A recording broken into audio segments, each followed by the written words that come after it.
bonsoir à tous.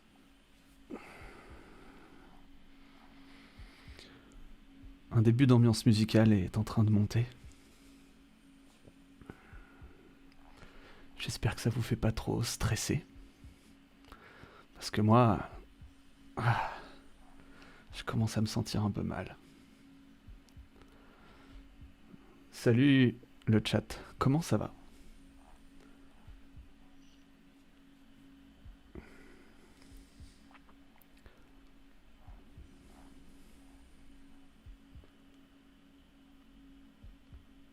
Le bot vient de faire une erreur. Ce n'est pas Saint-Riscape qui fait la musique ce soir.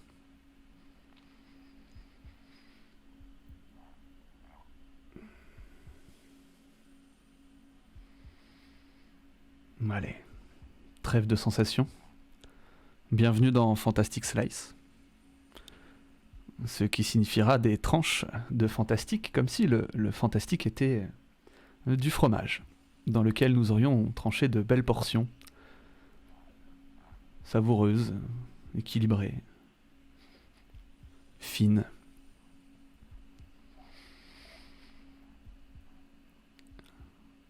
Alors que son premier but fut d'ordre divinatoire, en convoquant des esprits à l'aide de rituels ou talismans pour connaître l'avenir ou le passé, le nécromancien est vite devenu une image du mal et de la magie noire, invoquant esprits, relevant les défunts, tripotant l'âme, jouant au petit dieu en s'amusant avec la vie et la mort.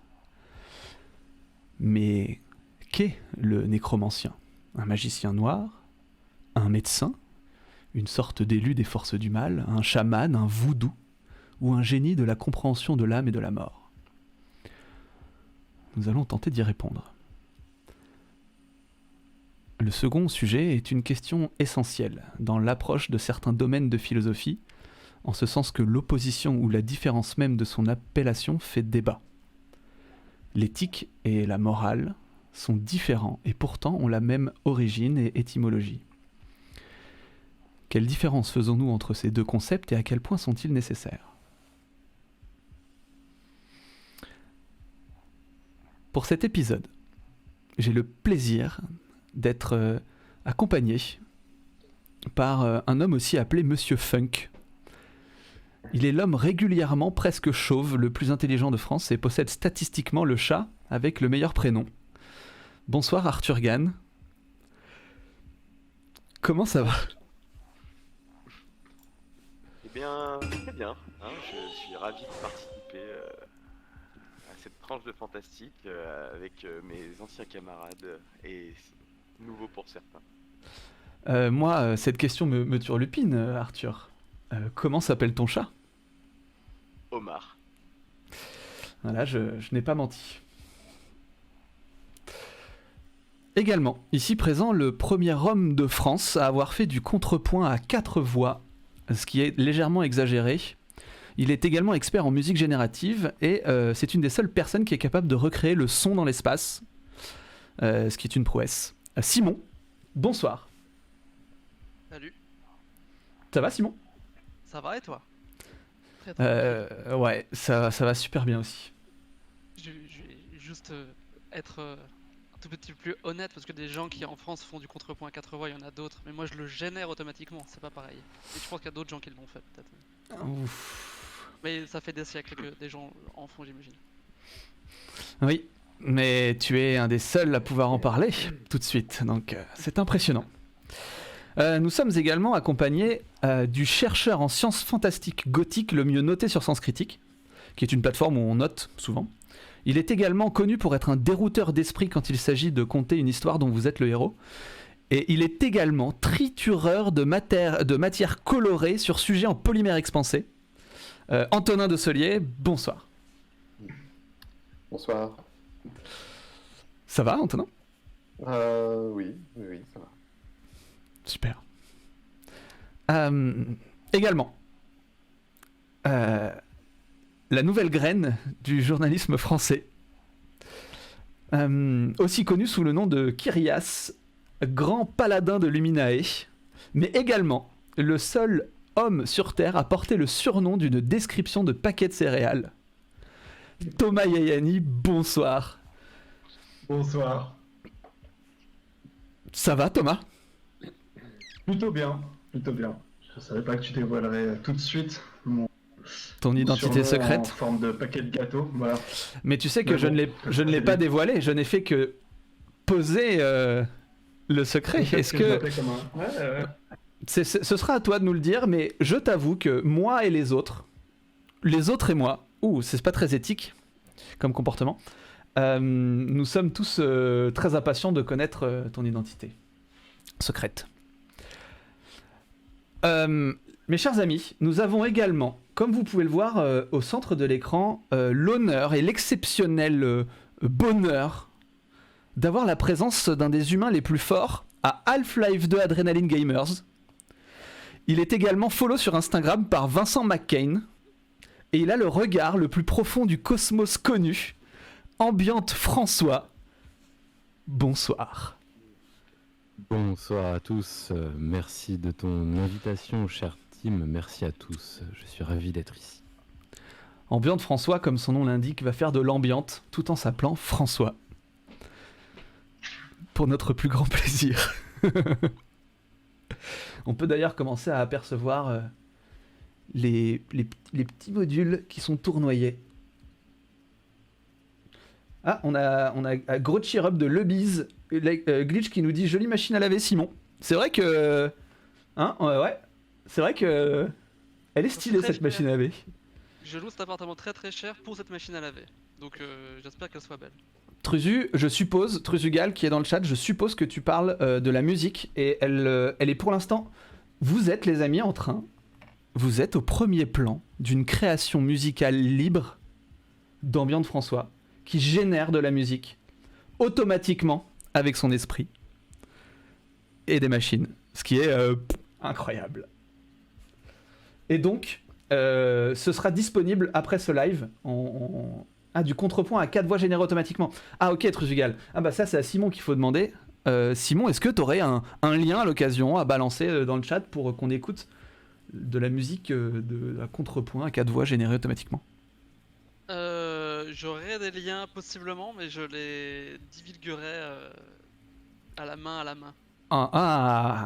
Truzugal, si tu veux un lien, t'as compris ce qu'il te restait à faire. Moi, j'ai pas tout à fait compris ce qu'il nous restait à faire, mais en tout cas, peut-être qu'un jour tu en profiteras.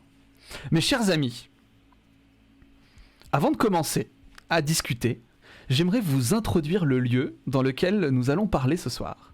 Je vous propose de faire le silence dans vos esprits et de vous plonger dans cette ambiance musicale.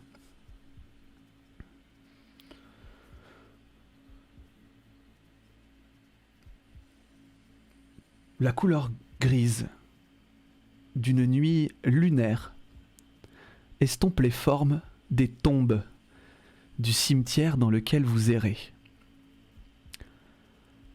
Ce que vous y cherchez vous est personnel, mais ce qui est sûr, le lieu en appelle à votre morale et titille votre éthique.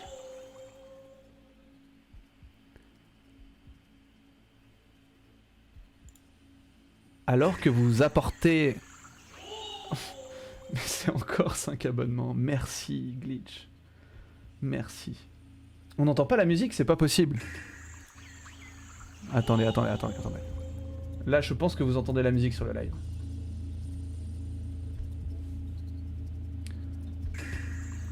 Waouh. Tous ces abonnements, c'est dingue. Mettez-vous bien, les nouveaux abonnés. Calibrez-vous sur la plage de Kokobi Island. J'en reviens à ma description du cimetière. Alors que vous arpentez,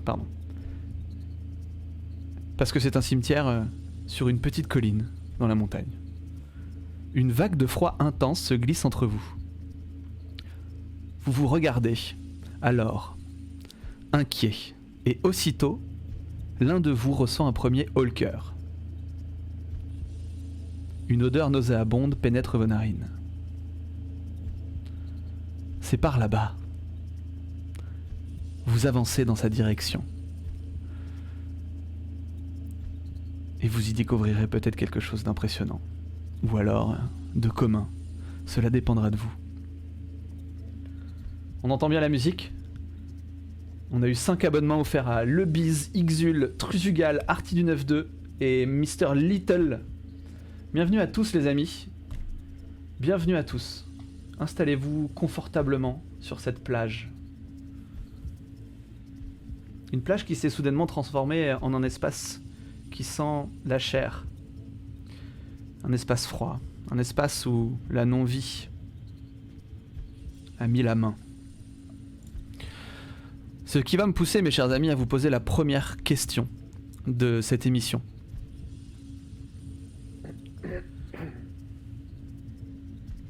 Êtes-vous attiré par la nécromancie ?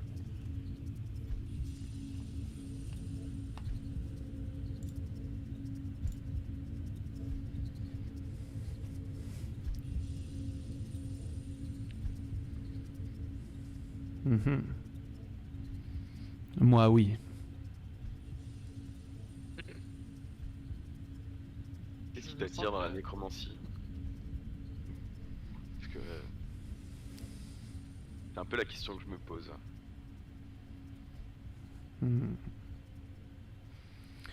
Je dirais la domination extrême de la vie, du vivant. Ça a quelque chose de fascinant, non ? Le pouvoir, quoi. Le pouvoir, ouais.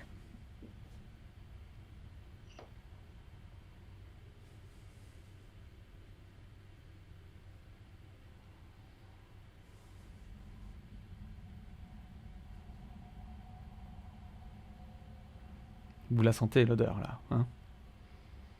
Vous êtes en train d'être un peu mis à l'épreuve entre le froid et l'odeur de chair. Je comprends.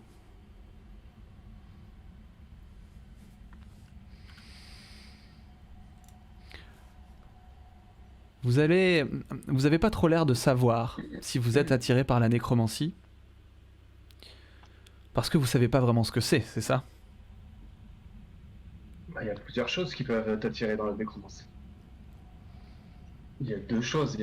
Comme tu disais, il y a le pouvoir, mais il y a aussi la connaissance. C'est-à-dire que à partir du moment où tu pratiques la nécromancie, tu peux également répondre à plein de questions sur qu'est-ce que l'âme, qu'est-ce que la vie. Il y a plein de choses à comprendre en fait, à travers cette art, outre le pouvoir. C'est exactement ça. Mais bon, compréhension et pouvoir, du coup, comme d'habitude, sont toujours de pair, quoi. Mais ouais, pour moi, ce qui est le plus attirant dans la nécromancie, c'est d'aller chercher l'origine et la compréhension de la mort, qui est toujours évidemment le sujet qui fâche les êtres vivants, quoi. À travers ça, certains en font des armées, d'autres juste obtiennent l'immortalité. Ou de la recherche, tout simple. Ou juste font des thèses et rangent ça dans une bibliothèque en mode c'est très bien comme ça maintenant, je sais. Je sais que je ne peux pas savoir. Et il nous vient forcément l'envie d'essayer de définir ce qu'est un nécromancien.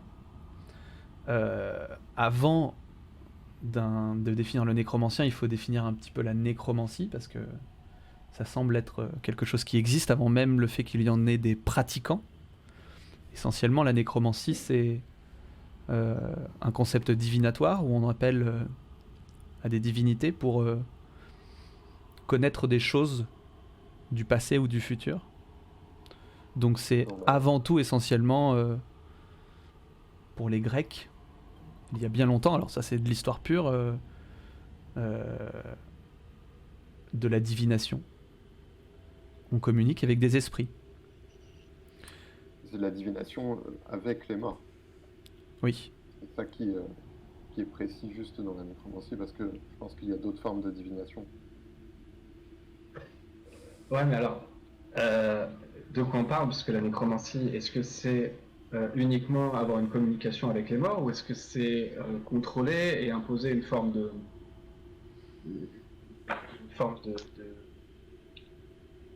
d'ordre aux morts et à ceux qui sont dans l'au-delà? Aussi, ouais. Je pense qu'initialement, la nécromancie, c'est le fait d'avoir le pouvoir de communiquer avec les morts, mais dans tout l'espace fantasmagorique et imaginaire, quand tu reprends l'étymologie de nécromancie, ben, tu es obligé d'y mettre absolument tout ce qui va être magie en direction des pouvoirs de la mort et du coup de la vie aussi, parce que l'un ne va pas sans l'autre, quoi. Donc moi, je pense que de base, la nécromancie, c'est ce qui permet de discuter avec ton grand-père décédé, quoi. À la base, quoi. Non, faut vraiment pour dire ça pour rigoler, mais en fait, dans l'univers fantastique, c'est la clé de l'immortalité, c'est la clé du contrôle de la mort, et pourquoi pas de pouvoir imposer l'ordre dans la mort ou bien le chaos, parce que je pense que faire les deux avec, de la même manière qu'on peut faire le bien ou le mal avec la nécromancie, même si le stéréotype veut que le nécromancien soit mauvais, qu'il ait dépassé, Ah qu'il ait ouais. détruit l'éthique et la morale. Mal. Ouais. En parlant du fait qu'on manipule la mort, il y a un concept donc essentiel dans la nécromancie, c'est la question de la non-vie, de la mort, d'un mort-vivant. Et donc c'est quoi la non-vie? Moi, je pense que ce qui est génial avec la nécromancie, justement, c'est que c'est une direction à prendre quand on veut s'amuser à donner des raisons à tous ces mythes qui existent, comme le vampire, le zombie, les morts-vivants. Enfin, les morts-vivants, en fait, il y en a plein, très diverses. Et à chaque fois, on peut s'amuser à faire un point de concordance avec la nécromancie, même si c'est pas le cas dans toutes les œuvres. Et je pense que le mort-vivant et le nécromancien ne sont à la base pas forcément liés. Enfin, en tout cas, la nécromancie, quoi. Hmm. Non, en vrai, c'est vrai que c'est un sujet qui est super intéressant parce que, mine de rien, dans toute la culture, dans le monde, il y a une forme de rapport qui est différent avec la mort. Et en l'occurrence, jouer avec cette figure du nécromancien, c'est faire appel à toutes ces cultures, en faire un mariage, se l'approprier, Ouais. que ce soit du vampire jusqu'aux sortes de squelettes qu'on retrouve dans les cultures d'Amérique du Sud. Bah, il y a un mariage qui est génial dans les univers fantastiques. Moi j'ai une petite anecdote pour vous. Ça, c'est même pas une anecdote parce que c'est plus au rang de... C'est un peu plus grave que ça. Jusqu'à aujourd'hui encore, il y a des actes de nécromancie qui proviennent du voodooïsme ancien en Haïti. On a des cas de zombification. C'est une forme de nécromancie réelle dans le sens où on introduit des molécules dans des corps humains pour annihiler le libre arbitre et profiter de ces humains comme d'outils. C'est dans le code pénal d'Haïti, hein. C'est condamné de faire ça. À l'heure actuelle, là, quand on parle, il y a des milliers de personnes qui sont en train de travailler de manière mécanique, sans libre arbitre, des endroits en Haïti. Mais tu parles du capitalisme? Ouais, je parle pas tout à fait du capitalisme, mais on s'en rapproche. Ouais, Euh, c'est vrai que oui, le zombie voodoo. Je pense que moralement, c'est le même problème qu'avec le nécromancien fantastique, c'est-à-dire qu'on est face à des victimes qui étaient autrefois des êtres vivants et qui sont aujourd'hui, enfin pour la plupart en tout cas, des outils dont se sert le nécromancien fantastique. C'est pour ça que je posais la question de c'est quoi la non-vie. Parce que on a tendance à imaginer que la non-vie c'est uniquement une question de vitalité au sens de l'âme, mais est-ce que c'est pas une question de libre arbitre? Est-ce que on perd notre vie au moment où on perd notre libre arbitre? Et c'est une question vraiment intéressante avec les nécromanciens, parce qu'en termes de pouvoir, c'est quelqu'un qui va vraiment profiter du libre arbitre de quelqu'un, il va lui retirer littéralement. Ouais, mais dans ce cas-là, on a des insectes qui prennent le contrôle d'autres insectes ou même de mammifères pour les pousser à se mettre soit en danger, à se faire bouffer par un autre animal, parce que eux vont se développer dans le corps de cet animal en question. Donc à ce moment-là, est-ce que le fait d'être contrôlé par un parasite fait de toi également un mort-vivant? Pourquoi pas en fait? À ce Intéressant, hein. moment-là, C'est Pourquoi pas, hein.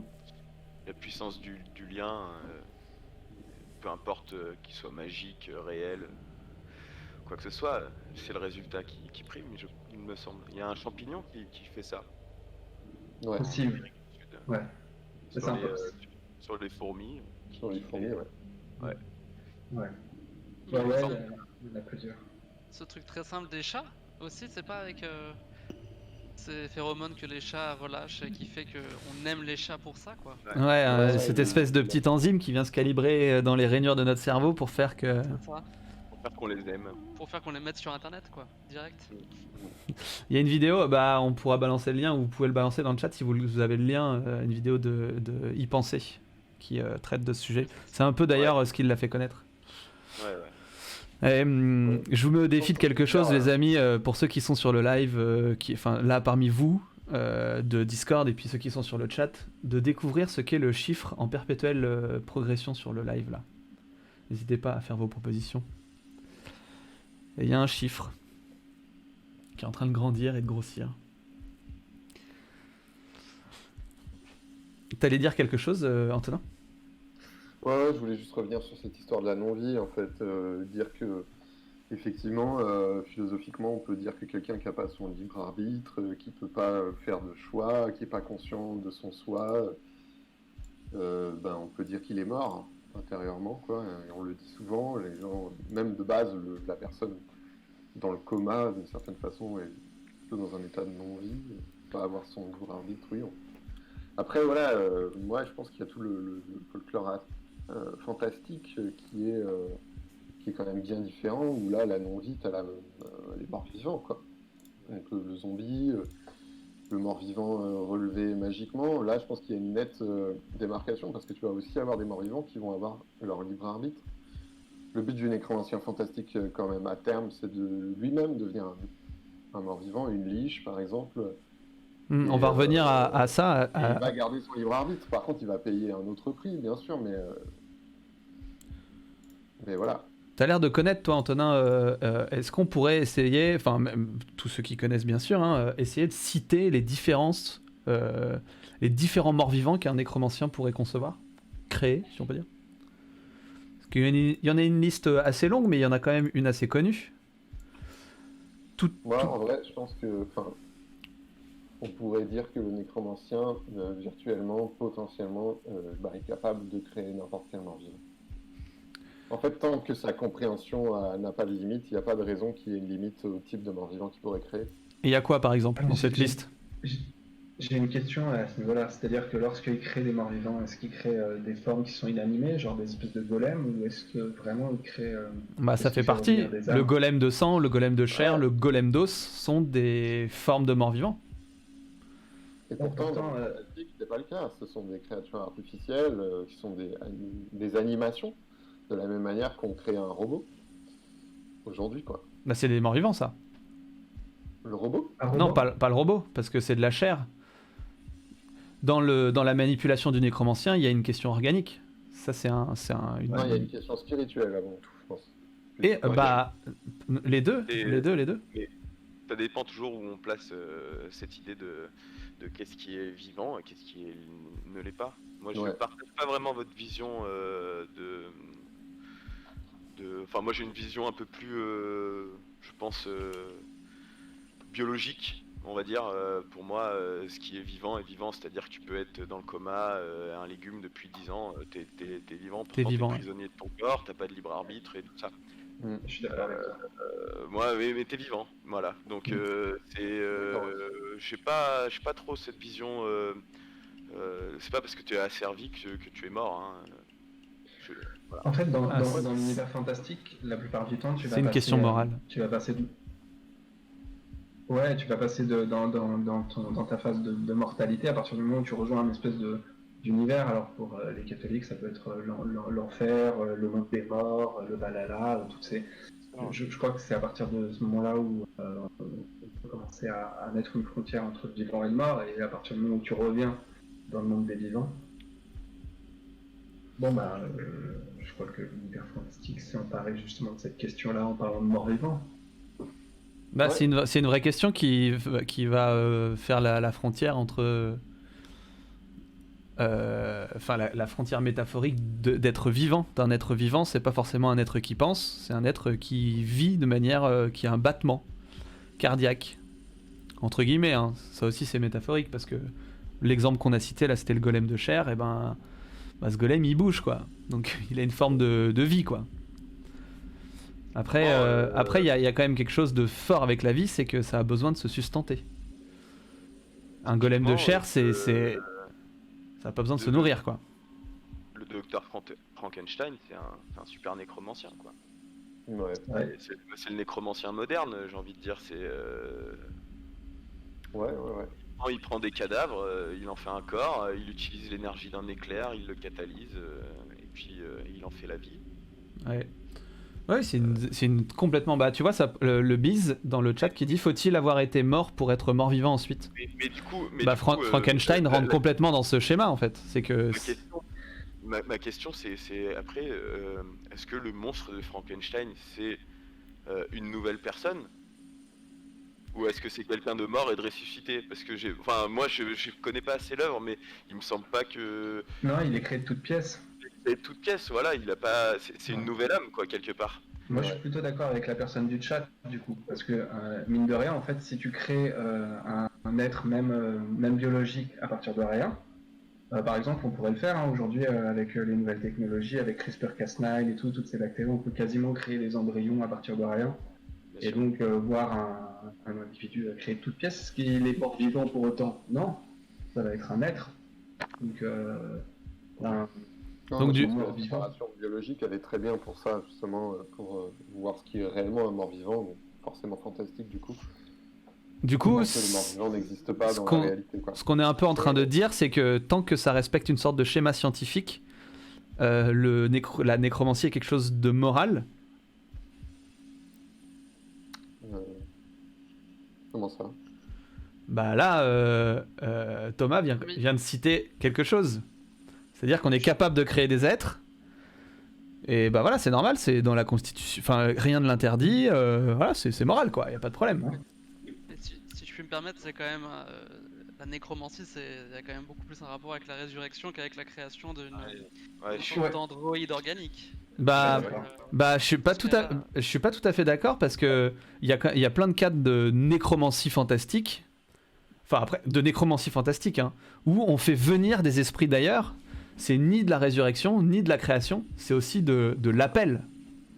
Oui, mais c'est quelqu'un qui est mort déjà. Et on le fait revenir. On communique avec les morts. On communique avec son... Ouais. C'est quelqu'un qui est physique, qui est mort dans le monde matériel, qui est physiquement mort. Pour moi, Pour moi, il faut que tu fais appel à quelque chose qui est mort. Et si elle est morte, ça veut dire qu'elle a été vivante. Elle a déjà passé un cap. Ce cap. C'est un rappel, quoi. C'est un rappel à la vie. Tu crées pas de rien. Bah, ouais. Sinon, je coupe un verre de terre en deux et je suis un nécromancien. Parce que, bon, il y aura deux verres de terre. Sinon, tu fais un robot comme le petit gizmo machin et tu es un nécromancien aussi. C'est ça. Jésus est donc un mort-vivant. Oui, d'une certaine manière. Nous dit le Biz. Oh, ouais. Clairement. Non, pas forcément, parce que, enfin, encore une fois, dans le fantastique. Ça dépend si on y croit, bien sûr. Je Attention. veux dire, la résurrection. Et la résurrection, c'est pas la même chose que revenir d'entre les morts, mais de manière morte, en fait. Enfin, je veux dire, Jésus, il ressuscite, il est vivant à nouveau. C'est Dieu mort vivant, mais Ah mais tu vois, oui parce que là tu pars du principe que vivre c'est avoir une constitution de la pensée quoi, une pensée. Et tout à l'heure on évoquait le fait que peut-être être vivant n'a rien à voir avec la pensée. Être vivant. Ouais. Je m'entends en écho les gars chez l'un de vous. Quelqu'un est en haut-parleur je pense. Je sais pas qui mais. Ah c'est Ambient de François. On s'entend chez Ambient de François. Ah oui, c'est bon, ça va mieux, merci. Donc, pour en revenir à Jésus, je pense que la question du fait que ce soit un mort-vivant se pose. Ah, complètement. Et, Pour rester dans le fun fact catholique, j'ai appris, ça c'est une petite anecdote, mais j'ai appris que par exemple la fameuse odeur de sainteté, je sais pas si vous connaissez cette expression, on dit que quelqu'un est en odeur de sainteté. Non, c'est quoi? Tu sais, c'est quand quelqu'un t'as la bonne. Ah oui, moi, d'accord. je comprends, tu vois. T'es en odeur de Quand sainteté tu es pour en quelqu'un. odeur sainteté, ouais, voilà. Ouais. C'est dans les bonnes grâces, en fait, tu vois. C'est ça. Et ben ça, en fait, c'est très lié à l'idée du cadavre, parce que cette odeur de sainteté, paraît-il, enfin, on m'a dit ça, Ah oui, c'est genre juste avant la résurrection, quoi. pas juste avant, en fait, très exactement, mais là c'est un peu trop précis, mais c'est à Rocamadour, il y a un moine très connu, enfin, Et du qui s'est chèvre fait aussi. enterrer, et bien sûr, Du fromage un de bon chèvre. fromage, évidemment. Ah bah c'est ça. Enterré, mais avant d'avoir été enterré, il a été embaumé avec des différentes odeurs et différentes herbes, etc. Et un jour, bien après, la population a ouvert le tombeau pour voir, et l'odeur qui s'est échappée du cadavre de Amadour sur son rocher elle sentait si bon qu'on dit c'est ça l'odeur de la sainteté, parce que Amadour est devenu saint. Et donc, tu vois, quand tu parles d'odeur de sainteté, t'es pas un nécromancien, mais tu parles de l'odeur du cadavre en tout cas. Ouais, c'est une anecdote intéressante. Tim, on s'entend chez toi, je crois aussi. Moi aussi, également. j'ai un partage. Alors attends, je vais peut-être couper ça direct. Ça va, y a toujours un problème ou Ah, pas non, ça va. Moi, j'entends. Ok. Ah si, je m'entends. Ouais. Ouais, je m'entends chez quelqu'un. 1, 2, 3. 1, 2, 3. 1, 2, 3. 1, 2, 3. Ah. Tom, c'est toi, peut-être? Ouais, Un, j'ai deux. coupé mon micro là. Ouais. Pardon. Ouais, bon, je sais pas. On verra, ça va. Pour l'instant, c'est pas trop problématique. Je vais lire ce que nous dit Lebiz. Il nous dit le nécromancien pose très clairement le problème de la séparation entre l'âme et le corps. Qu'est-ce qu'on ramène vraiment? Le corps, l'âme. Ce serait la différence entre Jésus et la nécromancie. Jésus, c'est son âme qui renaît. La nécromancie, c'est le corps. Mais je pense que clairement, pour essayer de répondre à ça, le nécromancien, quand il ramène quelqu'un à la vie au sens biologique. C'est-à-dire qu'il va... Un corps mort, c'est un corps qui est... Je vais prendre l'image du corps allongé par terre, donc inerte. Le nécromancien, il va insuffler une énergie dans ce corps, qui n'est pas une âme, parce que, voilà, c'est pas une âme, il lui insuffle une énergie qui va permettre à ce corps de se relever. Donc à ce moment-là, le corps reprend vie, mais une vie mécanique. Une vie, c'est-à-dire une vie qui va permettre de profiter du mécanisme du corps en question. Donc il manipule l'âme dans les choses qui en ont, mais je doute du fait qu'il mette l'âme quelque part, quoi. Qu'il remette des âmes dans des corps, ou qu'il... Enfin, j'ai pas trop d'exemples de cas où de nécromanciens du mal, enfin s'il en existe du bien, aient remis des âmes dans des corps, quoi. Même dans le folklore ou dans les univers fantastiques. Vous avez des exemples peut-être pour me contredire? Pourquoi il n'y aurait pas de nécromancien qui pourrait faire le bien? Ouais, je sais pas. Moi, C'est une question. te C'est donner une Ouais, bah ça, question. je pense qu'on va en discuter. j'ai cette vision romantique, moi, du nécromancien. Je pense que il y a beaucoup de nécromanciens qui le deviennent par chagrin d'amour ou quelque chose dans le genre. Je pense par exemple j'ai très peu regardé ça, mais ce qui me vient en tête tout de suite, c'est Full Metal Alchemist. Tu vois, Ah, les mecs, ouais. les mecs, ils sont là, ils veulent ressusciter leur mère, et bon, ils se vautrent, Ouais. et puis au final, ils se rendent compte des dangers que ça implique. Ouais, c'est vrai. Hein, dans... Ah, je sais pas, tu vois, ça me... après, je connais pas du tout, désolé pour les fans, mais moi j'ai. Ah non, mais par c'est exemple. très clair. Hein. Moi, je suis complètement d'accord avec ça. C'est une des premières images quand j'ai commencé à chercher des trucs de nécromancie dans les animés. C'est une des premières, voire seule image qui m'est venue. C'est les deux frères, qui partent, qui font de la nécromancie. Hein. Bienfaiteur, ouais, je pense qu'initialement il l'est. Après, si tu peux y prendre goût, tu peux être déçu. Et puis, par rapport au fait que tu ramènes juste de la vie biologiquement, ou est-ce que tu ramènes une âme, ça dépend du talent du nécromancien. Ouais, je suis complètement d'accord. Aédar, il dit Jésus, il a pris son rappel à la vie. C'est plus une manipulation de la vie insufflée dans sa tronche, plutôt que la manipulation de la mort. Moi, je pense que la nécromancie questionne complètement la réalité de l'âme, et effectivement, ça dépend complètement du talent du nécromancien, comme le dit Arthur, parce qu'un nécromancien, un grand nécromancien, je dirais, peut capturer des âmes, siphonner des âmes, on le voit souvent. On a un exemple. On a un exemple d'esthétique de ce que tu cites, de la capture de l'âme, avec Shang Tsung dans Mortal Kombat. Le jeu Mortal Kombat, qui est vraiment le personnage qui littéralement fait des espèces de mouvements comme ça, où il aspire l'âme de ses opposants, quoi. Il C'est ça, envoie c'est des- Chansung, Il envoie des Chansung. crânes. Hein. Il envoie des crânes. Il envoie des crânes spirituels, de feu et tout, ouais. Ah, ouais. Dans Diablo également. Et dans Diablo, le nécromancien, il sauve le monde, hein, il va tuer Diablo. Ouais. Et oui, hein.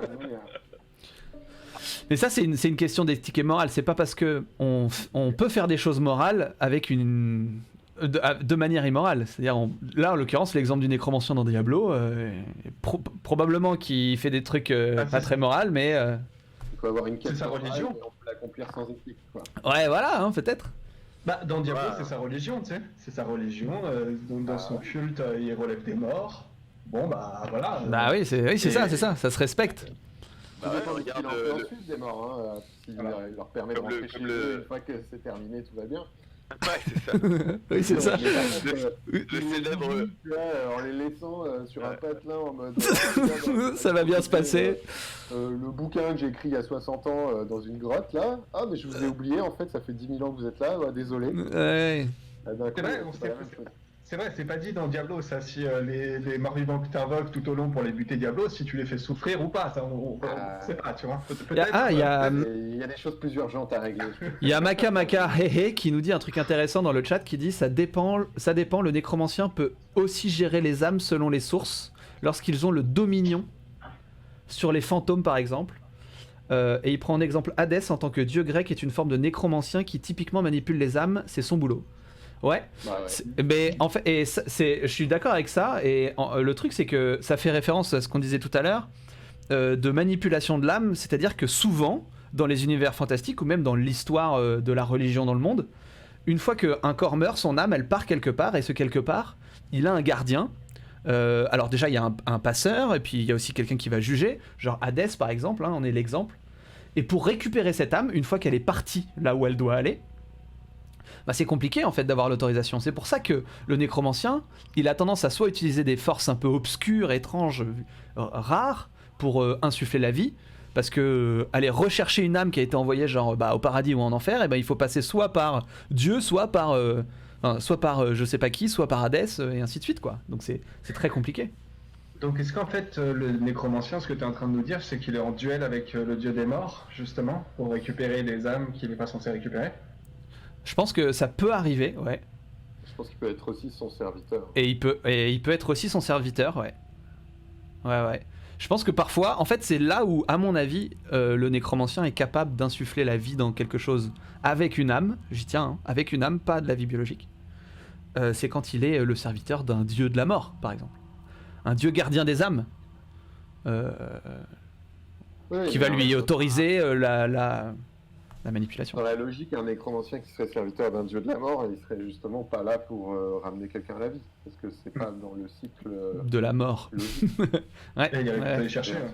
Si les âmes vont dans un monde Pour leur qui destin. leur est destiné avec un gardien et quelqu'un qui est là pour régir tout ça, c'est bien pour éviter qu'elle reparte dans l'autre sens, quoi. Et oui, c'est pour ça que je pense que c'est pour ça que je pense que le nécromancien, il a tendance à créer la vie comme le disait Arthur au début, de manière biologique, c'est-à-dire au sens, le vivant, ce vivant biologique, ce vivant mécanique, pas un vivant S'il y a habité, un quoi. lien d'asservissement dans certains cas, à ce moment-là, il y a bien une notion magique. Ça ne peut pas être que biologique. Bah, quand on prenait l'exemple la domination. Ouais. du monstre de Frankenstein, lui, pour le coup, il n'est pas du tout asservi, par exemple, tu vois. Ouais. Mais y réfléchir, en fait, Frankenstein, tu vois, je me demande si c'est pas plus du registre de la créature artificielle que réellement du mort-vivant. Même si on y pense forcément, parce qu'il est fait avec des bouts de cadavres. Ah oui. Bah ouais. Mais je vois pas trop de différence entre. En fait, la différence, on l'a évoqué tout à l'heure, en fait, c'est que Frankenstein n'existait pas avant d'être créé. oui. Tu vois, ce C'est- n'était pas quelqu'un qui est décédé. et qui Ah a oui, été d'accord. ramené. Parce que là, on vient, C'est plus un robot, quoi. on est en train de se Ouais. mettre un peu d'accord sur le fait que faire de la nécromancie, c'est relever une créature. En fait, c'est relever une créature, pas lever une créature. C'est un peu ce qu'on Ouais. essaye de poser comme base. Ok. Voilà, Je voudrais juste revenir sur la Ouais, discussion c'est avec les dieux des morts. Si on prend par exemple l'exemple des dieux des morts japonais, je crois, du coup, c'est les Shinigami. Ouais.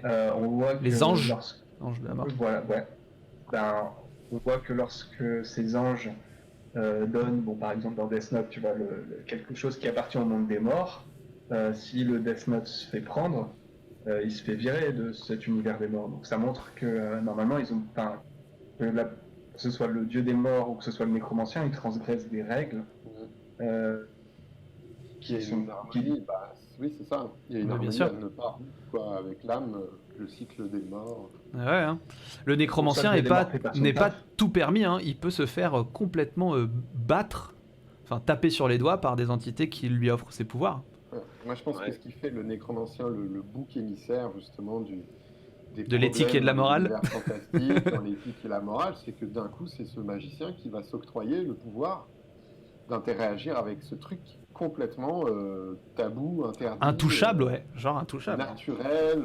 Enfin, et du coup, Ouais. souvent dans les univers, ces actes, s'ils sont des actes égoïstes par exemple, sont perçus comme des souillures extrêmement profondes et importantes, quoi. Ouais, c'est dommage, hein, parce que ce serait tellement bien un monde où enfin, je sais pas quoi, la nécromancie, tu vois, genre juste t'as compris comment on faisait un jour en te levant le matin et tu dois rien Moi, à qui me Dieu, dirais, au démon Krishna, à qui tu veux, y a rien. Krishna est pas un démon, Krishna est pas un démon, bordel. Ah, si, dans ma religion, si. Ça, ce serait le bordel ton monde, mec, il y aurait des morts partout. de vivre le deuil, je pense. Personne ne mourrait vraiment, tu te ferais relever Bah, toutes les non, 15 en fait, secondes, non. quoi. Non, non, mais là, c'était juste une divagation, tu vois. Par rapport, en fait, parce que vous associez beaucoup une image de magie, en fait, et de comment dire, d'âme, voilà, d'âme. Et en fait, ouais, je crois qu'il y a un monde aussi où juste, c'est la mécanique de ton cerveau et de ton corps, et du coup, même sans parler d'âme, si tu meurs et que tu revis, enfin je sais pas, demain je fais un arrêt cardiaque, je meurs, on me défibrille, je revis, je suis bien mort et je suis de nouveau vivant, pourtant mon âme, Ouais, mais elle juste- a peut-être pas eu le temps de se barrer, je sais pas comment ça se passe, je suis pas Mais, spécialiste, mais je pense que c'est pour ça qu'il faut qu'on pose une espèce de base. Je pense que un mort-vivant n'a pas d'âme au sens purement religieux là de l'âme. C'est-à-dire que Ouais, mais un mais mort-vivant c'est plus une entité habitée par une âme. voilà, Sinon c'est faut juste une entité comment dire dominée comme peut le faire avec un vampire avec une autre entité genre où c'est une espèce de un vampire c'est une autre question. On peut essayer d'y venir mais c'est vraiment compliqué pour la question de l'âme. Je pense que ouais. Je pense qu'un mort-vivant ça n'a plus d'âme. Parce que sinon Ouais. enfin c'est pareil, c'est Moi, je comme on mettrais disait, très tu bien vois, une précision là-dessus, quand même. mort-vivant, parce qu'il y a plusieurs types de morts-vivants, tu vois, c'est toujours pareil. Ouais, parce que c'est pour ça que je voulais tout à l'heure qu'on tu cite. es là-dessus, mais c'est ce que tu disais, quoi, tu vois, enfin, tu disais que, voilà, quand tu deviens une liche, je veux dire, t'es un mort-vivant, certes, mais t'es pas un mort-vivant, t'es pas de la piétaille, quoi, tu vois, genre, C'est l'exemple. Ouais, mais c'est un peu l'exemple ultime aussi quoi. t'es pas dans les Dead, quoi, tu vois, genre, c'est pas ça. ouais, mais Ah, il y en a beaucoup des morts vivants, surtout dans C'est le vrai, monde hein, fantastique, qui ont conscience d'eux-mêmes. Donc à partir du moment Ouais. où tu as conscience de toi-même et que t'as pas d'âme, comment ça Eh marche ben peut-être que. je voudrais C'est bien préciser magique là-dessus, après qui t'a servi, quoi, tu vois, donc, je sais pas. c'est que tu vois, ces morts-vivants supérieurs, on va dire ça comme ça. Moi, je pense que effectivement, il y a un truc qui se joue avec l'âme, mais il n'y a pas une absence d'âme. Il y a un bug à chaque fois avec l'âme, que ce soit le vampire, la liche ou tous ces grands morts-vivants qui sont conscients d'eux-mêmes. Il se passe un truc avec l'âme. Ah, regarde, par exemple, si on reprend l'exemple de la liche, qu'est-ce que c'est une liche par définition? C'est un mec qui a réussi à mettre son âme dans une boîte. Du coup, il en a toujours une. Ça pour y arriver, Ah, mais il l'a toujours. Elle est bah, toujours. il a fallu qu'il pousse un peu le bouchon dans la nécromancie parce que bon, c'est quand même une connaissance assez élevée, quoi, souvent. Et donc c'est effectivement aussi souvent un nécromancien qui va arriver à faire ça. Donc il a toujours une âme, mais elle est absolument pas à sa place et elle est absolument pas dans des conditions qui sont naturelles. Ouais, mais du coup, ça veut dire. Ouais, mais tu vois, c'est que malgré tout, il en a quand même une. Elle est quand même quelque part. Mais peut-être que la question, elle va au-delà de l'âme. Peut-être que certains morts-vivants, donc conscients d'eux-mêmes, avec un libre arbitre et avec une sorte de vivacité au sens du vivant, ont autre chose qu'une âme. Peut-être qu'il y a quelque chose de l'ordre du... un esprit, quoi. Peut-être que c'est différent, hein. Il y a des dimensions dans lesquelles il y a autre chose que l'âme, où il y a juste un esprit, une conscience. Ça peut être autre chose.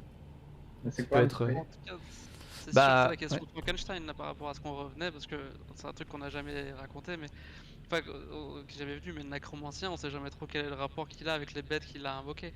Alors que c'est tout le problème du docteur Frankenstein, contre lequel la créature se finit, que ce soit un mort-vivant ou pas, et que le docteur Frankenstein soit un nécromancien ou pas. En tout cas, il s'avère que cette créature se pose à elle-même la question de la conscience et elle se rebiffe contre son créateur, quoi. Eh oui, parce que ouais, il y a cette question d'avoir, ça parle aussi de la question de la parenté, de la naissance, Frankenstein, au sens de, est-ce que j'ai pas décidé de naître, et en plus je suis né comme une créature odieuse, horrible. Et là, il a été créé de toutes pièces. C'est une autre question, je trouve, Frankenstein. Ouais, mais c'est vrai qu'en repensant ouais. à Frankenstein, je pense que ça fait pas, en fait c'est pas un nécromancien, je pense. Bah, Ouais, c'est pour ça que je disais. Je pense que c'est plus une sorte de scientifique fou qui va faire vraiment une créature artificielle qui Ouais, mais- naît de rien en fait, qui est Ouais, je pense création que de c'est toutes pièces. Mais là, la c'est- mythologie là, du robot, Frankenstein. Ouais, Ouais. probablement. Créer Bah, la création pure, quoi. c'est toujours pareil, ça dépend comment tu définis ton terme de nécromancie. Ouais. On Ah, en je revient pense là. que- On en Ouais, revient là, les gars, enfin, parce que je suis, enfin, moi personnellement, je suis catégorique, mais quand tu prends des bouts de cadavres et que tu le réanimes, si tu fais de la nécromancie. Hein. Bah, Ouais, mais- mais Ah, en fait, tu- ce qui me retient Après, finalement, après c'est je vraiment. peux avoir tort, mais c'est que moi je le comprends vraiment comme ça. Après, c'est que ouais, vous avez beaucoup Bah, de moi- références magiques, roleplay, tout ça, je pense. Mais Bah, en fait, mais le truc, c'est que. un nécromancien, je sais pas, est-ce qu'un animiste, tu vois, un sorcier animiste, il est nécromancien puisque lui croit que dans... Bah, je sais pas. Est-ce que il faut qu'il y ait une notion d'échange d'âme contre une autre pour que ce soit de la nécromancie pour vous? Voilà, c'est ça la vraie question que j'ai envie Non, de parce vous poser. que ce qu'on a essayé de poser comme base un petit peu pour avancer sur la question du nécromancien, c'est que donc déjà c'est quelqu'un qui va pas créer quelque chose, mais qui va relever quelque chose, qui fut levé déjà. Et en plus de ça, potentiellement, qui manipule pas les âmes au sens, il prend pas une âme pour la mettre dans quelque chose. Ouais, bah, Donc déjà, j'ai l'animiste- beaucoup dans la tête cette idée que le nécromancien, pour qu'il soit performant, il faut qu'il ait beaucoup d'âmes en stock à échanger, tu vois. Ah ok, un peu Par comme. exemple, Ah ouais, c'est une alors que- version c'est une version stylée aussi du nécromancien. S'il est affilié à un démon, tu vois, faut qu'il échange des âmes à ce démon pour obtenir certains avantages, on va dire. Ouais, Maka nous dit après le problème de Frankenstein, c'est qu'il fuit la responsabilité de sa création pour laisser mourir des innocents, alors que le nécromancien il va souvent utiliser plus voilà, il va pas Que des innocents, mais ouais pour tuer des innocents, mais il fuit pas, c'est pas une fuite. C'est vrai que le docteur c'est vraiment un scientifique qui fait une erreur. Hein. Il y a vraiment ce truc de ah j'ai échappé quelque chose. Non mais c'est volontaire, mais le résultat non c'est pas une... enfin si il voulait pas qu'il y ait un truc horrible qui se passe. C'est un peu genre l'expérience ratée. Il voulait faire un humain de ouf à la base. Sauf qu'il s'avère que c'est une créature immonde, violente, puissante et tout. Et l'autre dans le désespoir, Frankenstein dans le désespoir. Le problème, Enfin la créature. le problème de Frankenstein, pour moi, c'est que il aurait relevé un seul des cadavres qu'il a utilisé. Je dis ouais, il a ramené une âme et il a relevé le cadavre. J'aurais dit ouais, c'est un nécromancien. Mais là, il fabrique à partir de peau quelque chose d'artificiel, un corps auquel il va donner vie à partir de. C'est clairement une créature artificielle. Je pense que oui, on peut mettre le point final là-dessus. Azra nous dit c'est plus une expérience pour Azra, le nécromancien. Enfin, Frankenstein est plus une expérience scientifique alors que le nécro est magique. Moi, je pense qu'il y a un. Je suis d'accord. Alors, je suis d'accord pour Frankenstein, mais je pense qu'il y a un monde où le nécromancien, il est aussi scientifique. Mais du coup, juste pour finir avec Frankenstein. C'est pas antinomique. Enfin, vous dites que il crée complètement quelque chose. Mais moi, je suis pas d'accord parce que il y a quelque chose qui est vachement important dans Frankenstein, c'est qu'il lui faut un éclair pour animer ce corps. Tu vois. Ouais. Ouais. Bah il faut non mais il lui faut pas un éclair. Non, il lui faut pas Dieu. Parce que là tu dis éclair comme s'il lui fallait un dieu. Non, il lui faut de l'électricité en masse. oui, non, Il a besoin d'élec. Il lui faut une dose d'électricité que seule la nature peut lui procurer. Donc après, tu peux bien le dire comme tu veux, mais Ouais, mais- C'est quand même vachement lié au robot. L'électricité, le fait qu'il faut le charger justement pour qu'il y ait une À mort, à puissance mort. de vie. Ce qu'il lui faut, c'est de l'énergie, quoi. de l'énergie au apparemment, sens. tu peux pas naître, tu vois, c'est bien pareil. Mais par contre... Mais bon, après, je suis peut-être chiant, hein, désolé, mais. Non mais mais- mettons un point, mettons un point à c'est- Frankenstein. Parce qu'on va pas s'en sortir avec Frankenstein après. Non, Ouais. mais je trouve que ce qui est intéressant, c'est que si tu prends dans Baldur's Gate ou genre de Donjons et Dragons, il me semble que le nécromancien, alors je suis plus très sûr de ça, mais c'est que tu deviens divinatoire. Enfin, je sais pas, enfin, tu vas genre réanimer des créatures, t'es animiste, voilà. Et dans ce cas-là, t'as un peu deux classes. Non, non, et non, c'est non. là où on peut voir le. Je te contredis Ah bah, tout de suite, attends, je te dis- animiste c'est pas ça hein.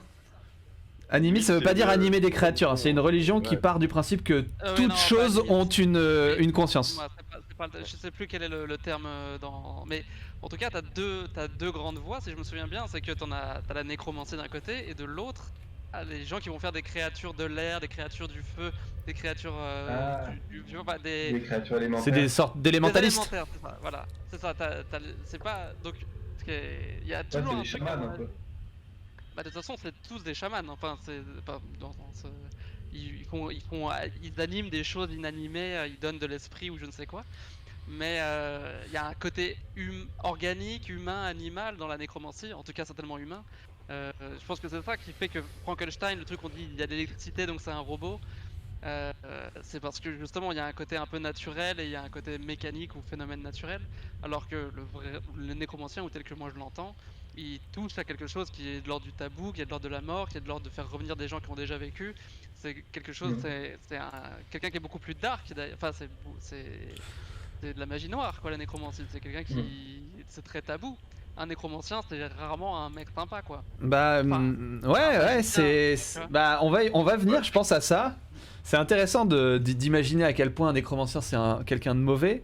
En tout cas, juste pour redonner une sorte de définition, alors pas forcément du nécromancien, mais des pratiques de nécromancie, parce qu'il y en a plein à travers l'histoire, mais même à travers, là on vient d'en citer encore, à travers les mondes fantastiques. Je vais donner l'exemple du channeling aux États-Unis, ou du spiritisme, ou du voodooisme, qui sont des pratiques ou des religions qui sont liées avec la nécromancie, qui sont liées en tout cas avec la communication avec les morts, avec les dimensions. Le channeling en l'occurrence, il y a une petite définition, c'est une pratique des années 80 qui vise à communiquer avec des entités extérieures au monde matériel, des anges, des défunts, des divinités ou des extraterrestres. Donc c'est quand même... là c'est pas de la magie noire, c'est pas des gens immoraux, c'est juste de la communication avec des morts. Et ça s'attribue, c'est attribué comme étant une forme de nécromancie, essentiellement. C'est juste que les univers fantastiques ont un peu transformé les nécromanciens en des types squelettiques dans des grands mantels noirs, ça pue la mort et ils vont dans des cimetières, un peu comme là où on se trouve ce soir, dans cette ambiance macabre, et ils relèvent les cadavres, quoi. Ils les font sortir de terre. Avec une énergie verte qui rentre dans la bouche comme ça, là. L'énergie écolo, tu veux dire? Ouais, une énergie écolo. Recyclage des morts. Ouais, c'est ça. Ouais, je pense que ça c'est dû à notre culture un peu européenne, catho. Si on va en Amérique du Sud, les squelettes ils sont tout colorés, les gens ils dansent, ils fêtent la mort, enfin c'est complètement différent. Ouais, et en Amérique centrale avec le Mexique aussi, où on a ce monde des morts. C'est ouais, tout à fait.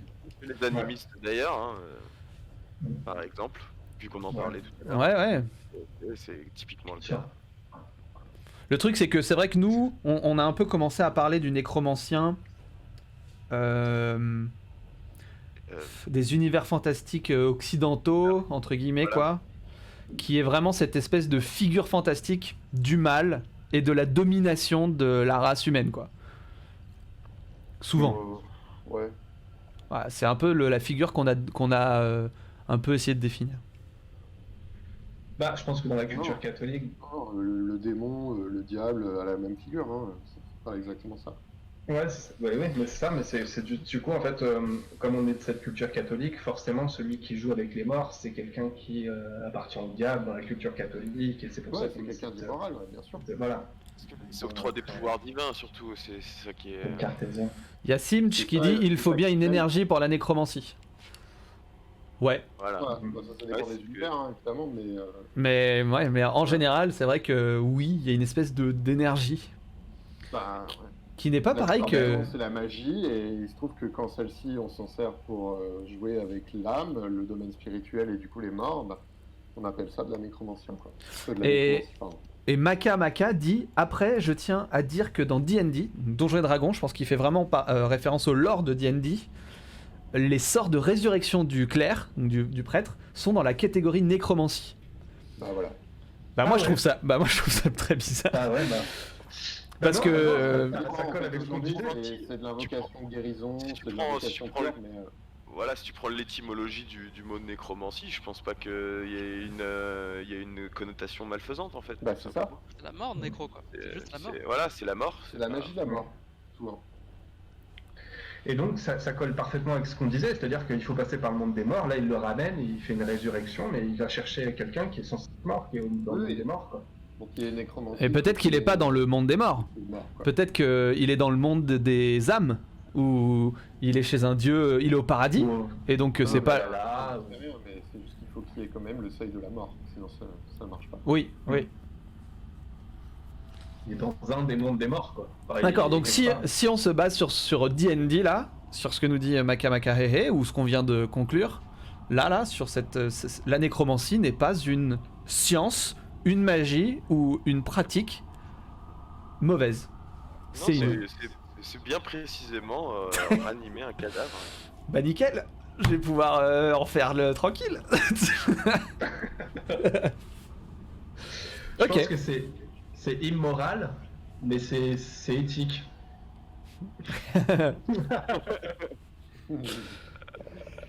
Pourquoi ce serait immoral d'ailleurs? Moi, Immoral, ça On c'est la va- religion catholique. On va y venir. Bah oui, c'est ça en fait. C'est l'opposition avec la religion. Moi, j'ai une autre question à vous poser avant de venir à cette question de morale et d'éthique. C'est une question un peu précise. En quoi le nécromancien constitue un modèle antagonique les plus utilisés dans les jeux de rôle, dans les jeux vidéo, dans les univers fantastiques? Est-ce que vous avez un avis sur la question? Ouais. Pour moi, le nécromancien, c'est vraiment la pire tuile qui puisse t'arriver, quoi. Le mec, s'il est avec 3 copains, tu vois, genre c'est vraiment, il incarne vraiment ce qu'il y a de pire. C'est l'ennemi imbattable, donc du coup, il fait peur puisqu'il te met déjà face à la mort, et puis la mort, c'est quelque chose d'assez qui est devenu tabou dans notre société, quoi.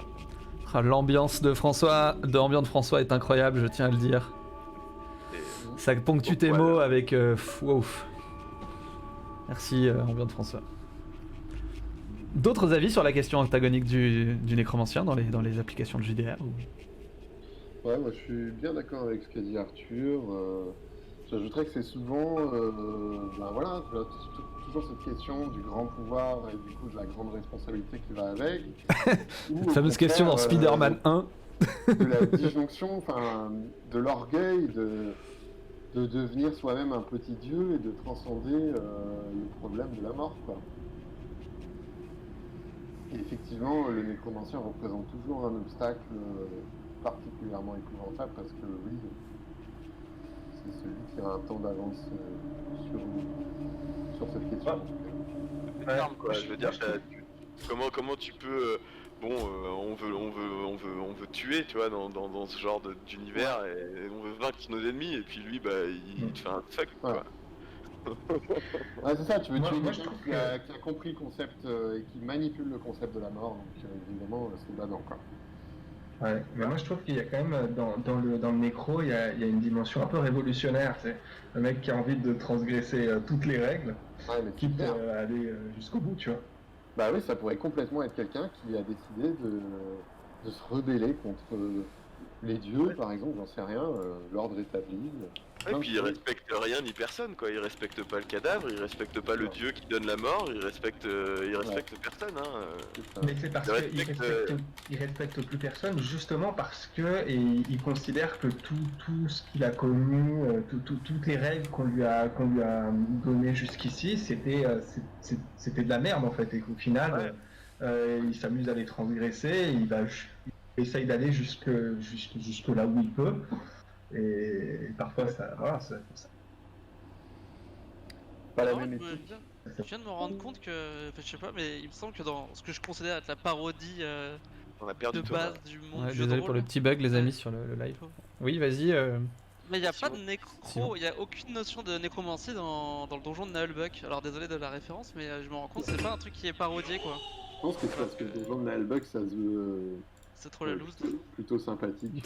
Et je pense Ouais, que c'est ça. mettre un nécromancien dans l'histoire, d'un coup, en fait, on part dans une fantaisie qui est plus sombre, en fait. Ouais, j'ai l'impression que c'est presque un deuxième. Non, parce que j'étais en train enfin, ça fait quand même plus sérieux le nécromancien. C'est pas il y a pas de. Ça fait pas jeu de rôle vite fait quoi. Ça fait un peu Ouais, jeu ouais. de rôle avec un lore sérieux. Ouais, c'est vrai, hein. Ça donne cette Pourtant, sensation. pourtant, c'est un énorme stéréotype du jeu de rôle, le nécro. Ouais, il est extrêmement présent. Ouais, mais Le- après, il est inhérent à toutes les cultures, il est présent partout, puisque toutes les cultures sont face à la mort et tout le monde imagine son nécromancien. Donc après, C'est ça, ouais. après celui du JDR, c'est celle qui est, je pense, la plus répandue dans nos esprits ici présents et certainement dans la plupart des gens qui nous regardent. Mais je pense que ça peut avoir bien des formes, la nécromancie. Il y a Le Bis qui dit: dans la culture chrétienne, il est clair que le monde des morts est un sujet extrêmement anxiogène car les âmes sont censées se retrouver en enfer ou au paradis. Une âme entre les deux mondes, c'est le summum de l'occulte et du tabou. Avec ce qui fait opposition donc à cette question de la morale et de la nécromancie. Les amis, j'ai une dernière question à vous poser avant de changer de sujet. C'est une question un peu particulière. Que feriez-vous si vous découvririez un manuel, un livre étrange qui dégage une forte sensation de mort, une sensation qui est indiscutable? Vous le savez, ce manuel vous explique comment faire de la nécromancie et en l'occurrence comment réanimer un mort. Qu'est-ce que vous feriez? Le Necronomicon, c'est dans Evil Dead ça. en fait. Le fameux Necronomicon. je El pense. famoso. Moi, j'ai lu le Necronomicon. On n'explique pas comment relever les morts ou transcender la question de la mort. Mais c'est quand même une lecture hyper intéressante et très poétique. Ouais, franchement, j'y touche pas quoi. Moi, si à titre personnel. Ah, je t'y penserais toucherais pas à relever les mais- morts. Non, je les laisserais vraiment tranquilles là où ils sont et je les laisserais me laisser tranquille aussi quoi. Non, mais tu te dis de les relever, mais par contre le lire, ça c'est sûr. Ah oui, Ah, bien mais- sûr, pour la science. Tellement. Non, en vrai, Ouais, je trouve un bouquin comme ça, je pense que je consacre mon existence spontanément. Moi, je pense que quand Waouh. je le trouve, je fais des petits pets dans mon slip quand même, hein, parce que du coup, tu vois, t'es pas serein, tu regardes s'il y a pas une espèce d'épée spectrale qui va te trancher, tu vois, non, on sait pas. Là, le truc, il est posé, je l'observe pendant 6-7 jours avant de le prendre dans les mains. Hein. Non, mais ouais, tu le lis, obligatoirement. Bah ouais. T'essayes, tu vois, avec des insectes. Bienvenue Litli, bienvenue sur le live. Pose-toi bien sur la plage de Cocobia Island. Par contre, je sais pas si j'essaierais, tu vois, mais juste, en tout cas, le lire, essayer de comprendre. Enfin, ça apporterait tellement de réponses, ou il y aurait tellement de choses à comprendre. Maka qui dit: déjà devenir nécromancien, c'est être extraordinairement écolo. Tu recycles tous les cadavres. C'est comme Ah, mais le ça, je cadavre, pense c'est que, c'est important je pense pour que le- t'es obligé de le tester quand même, dans une mesure la plus mineure possible, mais je pense que tu es quand même obligé de le tester. Bah, pour Moi, pour, moi, je suis comme toi, expérimenter, Antonin. Évidemment, c'est de la recherche. Ouais, En c'est vrai, la je pense recherche, que oui, je pense que je dédie ma vie à ça. En vrai, tu découvres la nécromancie, frère. What, quoi. Non mais mec, c'est le mystère de la mort. C'est en fait. nimp, quoi. c'est la Franchement, quête. C'est la quête vers l'immortalité, C'est c'est tout quoi. probablement l'un Mais- des objets qui t'angoisse et qui te fascine le plus, Plus. en même temps dans une existence. Ouais, Mais avec un protocole expérimental alors, très avec strict. ça. Avec une rigueur scientifique et une honnêteté intellectuelle. Ouais, une intégrité scientifique. Son intégrité. Ouais, Je suis curieux de savoir quand même qu'est-ce que vous feriez de ce pouvoir-là, les gars, parce que Bah ouais, Bah le tester en fait. Après, tu vois. Le tester Bah déjà. non, divulguer quoi, divulguer, là, vous êtes obligés. là. Ouais, je pense, moi perso, je pense que j'essaierai de dominer le monde, mais après c'est voilà, Ouais, pas de. Franchement, Mais bien, tu vois, éthiquement quoi, une domination éthique. Écologique. mais franchement, moi je suis pas dégoûté parce que je trouve ça cool, mais je trouve que de tous les pouvoirs un peu cool que tu peux avoir, genre maîtriser le vent, maîtriser l'eau, maîtriser le feu, genre maîtriser les morts, c'est juste trop relou. Ils sont là, ils sortent. Il pue. Alors peut-être que t'as buté tout le monde parce que tu vois maintenant t'es le patron, mais ensuite t'as juste des zombies pourris. Putain, non mais quand tu dis ça, il faudrait qu'il y ait- il faudrait qu'il y ait un mec qui écrive genre un scénario de film de quelqu'un dans le monde moderne qui tombe sur le Necronomicon, tu vois, ou un bouquin et qui essaye de relever des morts, genre, tu vois. Genre une meuf ou. J'ai fait il y a 2 ans. Là. Bah oui, évidemment. Bah oui. Ah oui, non mais d'accord. Ouais, Ce serait ouf de voir un film comme ça, quoi. Il faut trouver de l'argent. Et les lois de la thermodynamique dans tout ça, ouais.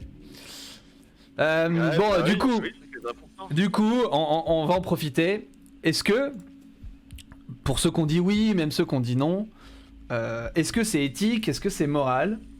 On va commencer à parler de ce sujet, le sujet de l'éthique et de la morale. On n'a pas énormément de temps, mais on en a un peu.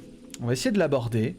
On a un petit switch musical disponible pour la question de l'éthique et de la morale qui est incroyable. Ambiance François qui nous met bien, quoi. Qui nous calibre. Qui nous ambiance.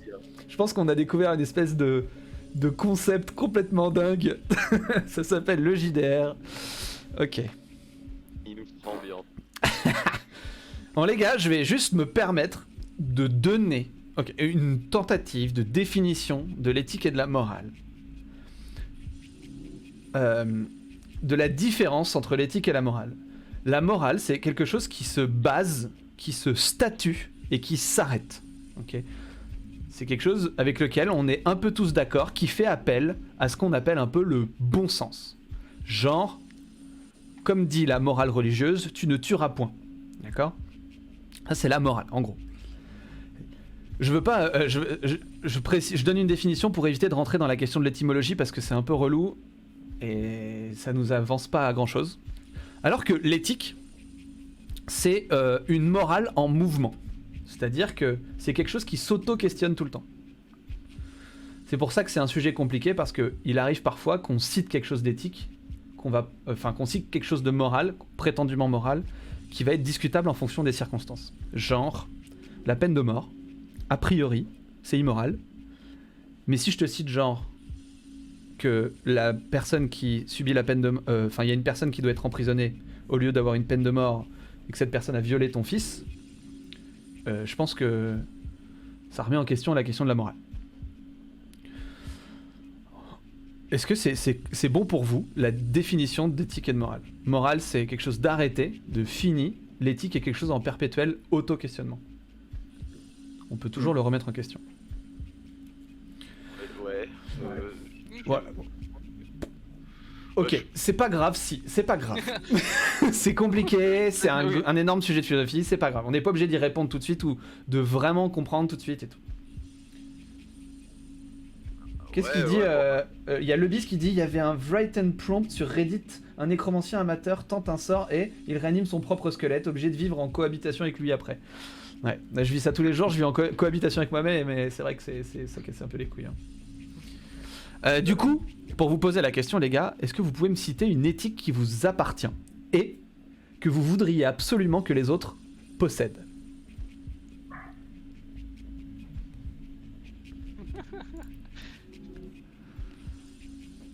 Il y a bien quelque chose. Moi j'ai quelque chose. Il y a bien quelque chose, les gars. Il y a bien une éthique à vous, un truc à vous. que vous voulez que les autres aient. Genre vous vous dites, soit parce que ça vous rendrait la vie plus agréable, soit parce que vous pensez que c'est bon pour l'humanité ou pour le monde en général, soit parce que ça vous éclate, j'en sais rien, mais il y a un truc. Hasardous topic. Ouais. Ah, je sais pas, non, moi déjà j'aime pas trop l'idée d'imposer une éthique à d'autres ou Pourquoi ? moi je sais même pas forcément ce qui est moral ou éthique, donc je me considère pas comme bien placé pour pouvoir imposer des trucs aux autres. Du coup j'ai pas vraiment d'idée d'éthique qui m'appartiendrait, sachant que j'essaye toujours justement, comme tu le disais sur l'éthique, de la questionner et de la remettre en question. Donc j'en ai pas une spécifique, ou en tout cas une qui peut nous changer demain. Ok. Je suis assez d'accord avec ça. Je pense que ça varie d'un individu à l'autre. Désirer une éthique chez quelqu'un d'autre, ça me semble un peu bizarre. D'accord. Ça te semble pas très éthique ? Par contre, évidemment, non, je sais pas si ça me semble pas éthique, je sais pas. Oui, je pense que ça me semble pas très Non, éthique. mais là, ta question, c'est un Effectivement, désir. ouais, Tu parles d'un fantasme, on est d'accord. Bien sûr, un truc, bien tu sûr. te dis, en gros, si personne ne ment, ça serait trop bien parce qu'on serait dans un monde où tu Voilà, saurais que voilà. tout le monde dit la vérité. Quoi. Ouais, c'est ça, c'est ça. Mais en fait, tu peux pas imposer une éthique, du coup, tu imposes une morale. C'est bien le principe même de la religion. Bah, t'essayes d'en faire une morale, ouais. En fait, ça dit. Ouais. Enfin, moi, C'est si ça, je peux me permettre- voilà, Antonin il vient de vraiment balancer la phrase qui dit un peu la différence. C'est qu'il y a à un moment donné une éthique, avec la religion t'en fais une morale. Et ça, c'est ça la religion, hein. C'est que tout ce qu'elle a dit, elle a essayé de l'imposer comme une morale finie. Genre ça, on fait pas ça. Ça c'est... Ouais. Ouais, bah, la religion a permis, effectivement. Elle a de sa créer, morale, la religion, mais la après morale. la Merde. morale en elle-même, la morale hors religion, c'est un consensus en fait. C'est juste un consensus de ce qui se fait et ce qui se fait pas.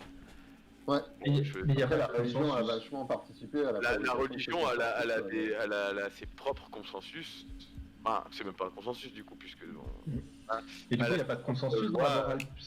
Entre deux religions, il y a une morale différente. Ouais, y a mais pas non, de mais justement, consensus de morale. c'est pour ça que, enfin, je suis, voilà, moi je suis un peu mitigé. Enfin, la morale, tu peux entendre la morale de l'Église, mais la morale au sens large, ça concerne pas. La morale existait avant l'Église, l'islam ou le judaïsme ou même les religions polythéistes. Je veux dire, la morale. Des animaux, il y en a qui sont moraux entre eux, quoi. Je veux dire, ils sont pas des crasses, ils s'entraident, ils ont ils ont une éthique, tu vois, quelquefois. Ouais, du non, coup, je ouais, pense mais que- là- je pense pas qu'ils en ont conscience. Ouais, je pense pas qu'ils soient en train d'être En fait, moral. ils- Ils sont juste en train de survivre. Alors, Voilà, c'est ça. Et en Euh, l'occurrence, c'est qu'on- L'entraide, c'est pas de la survie, hein. Bah, si, t'as si, des- si. T'as l'évolution Bah, qui a non, amené quand certaines t'aides- espèces à collaborer. Oui. T'as Mais certaines quand t'aides gratuitement enfin, que tu te mets en danger de mort pour aider quelqu'un d'autre ou quelque chose d'autre, je veux dire, c'est purement altruiste, là, c'est pas de la survie, hein.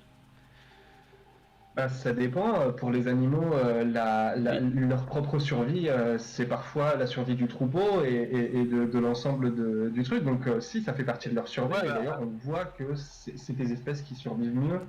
Ouais. Après, je veux pas me focus, je sais pas là-dessus que je voulais vraiment focus, mais ce que je voulais dire en tout cas, c'est que oui, après, je pense que moi, il faut pas confondre la morale religieuse et puis la morale au sens large en fait, la morale au sens philosophique du terme. Bah, il y a plein de types, Moi, je pense qu'il bah, il y a plein de moi, je pense types qu'il y a pas de morales. En fait. morale, sans Dieu.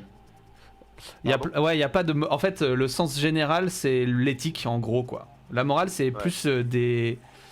C'est. En fait, il y a ce truc de. Il y a des morales qui appartiennent à des courants de pensée, que ce soit religieux ou philosophique. L'éthique est quelque chose qui est plus de l'ordre du consensus, au sens de. On va faire ensemble quelque chose, voilà.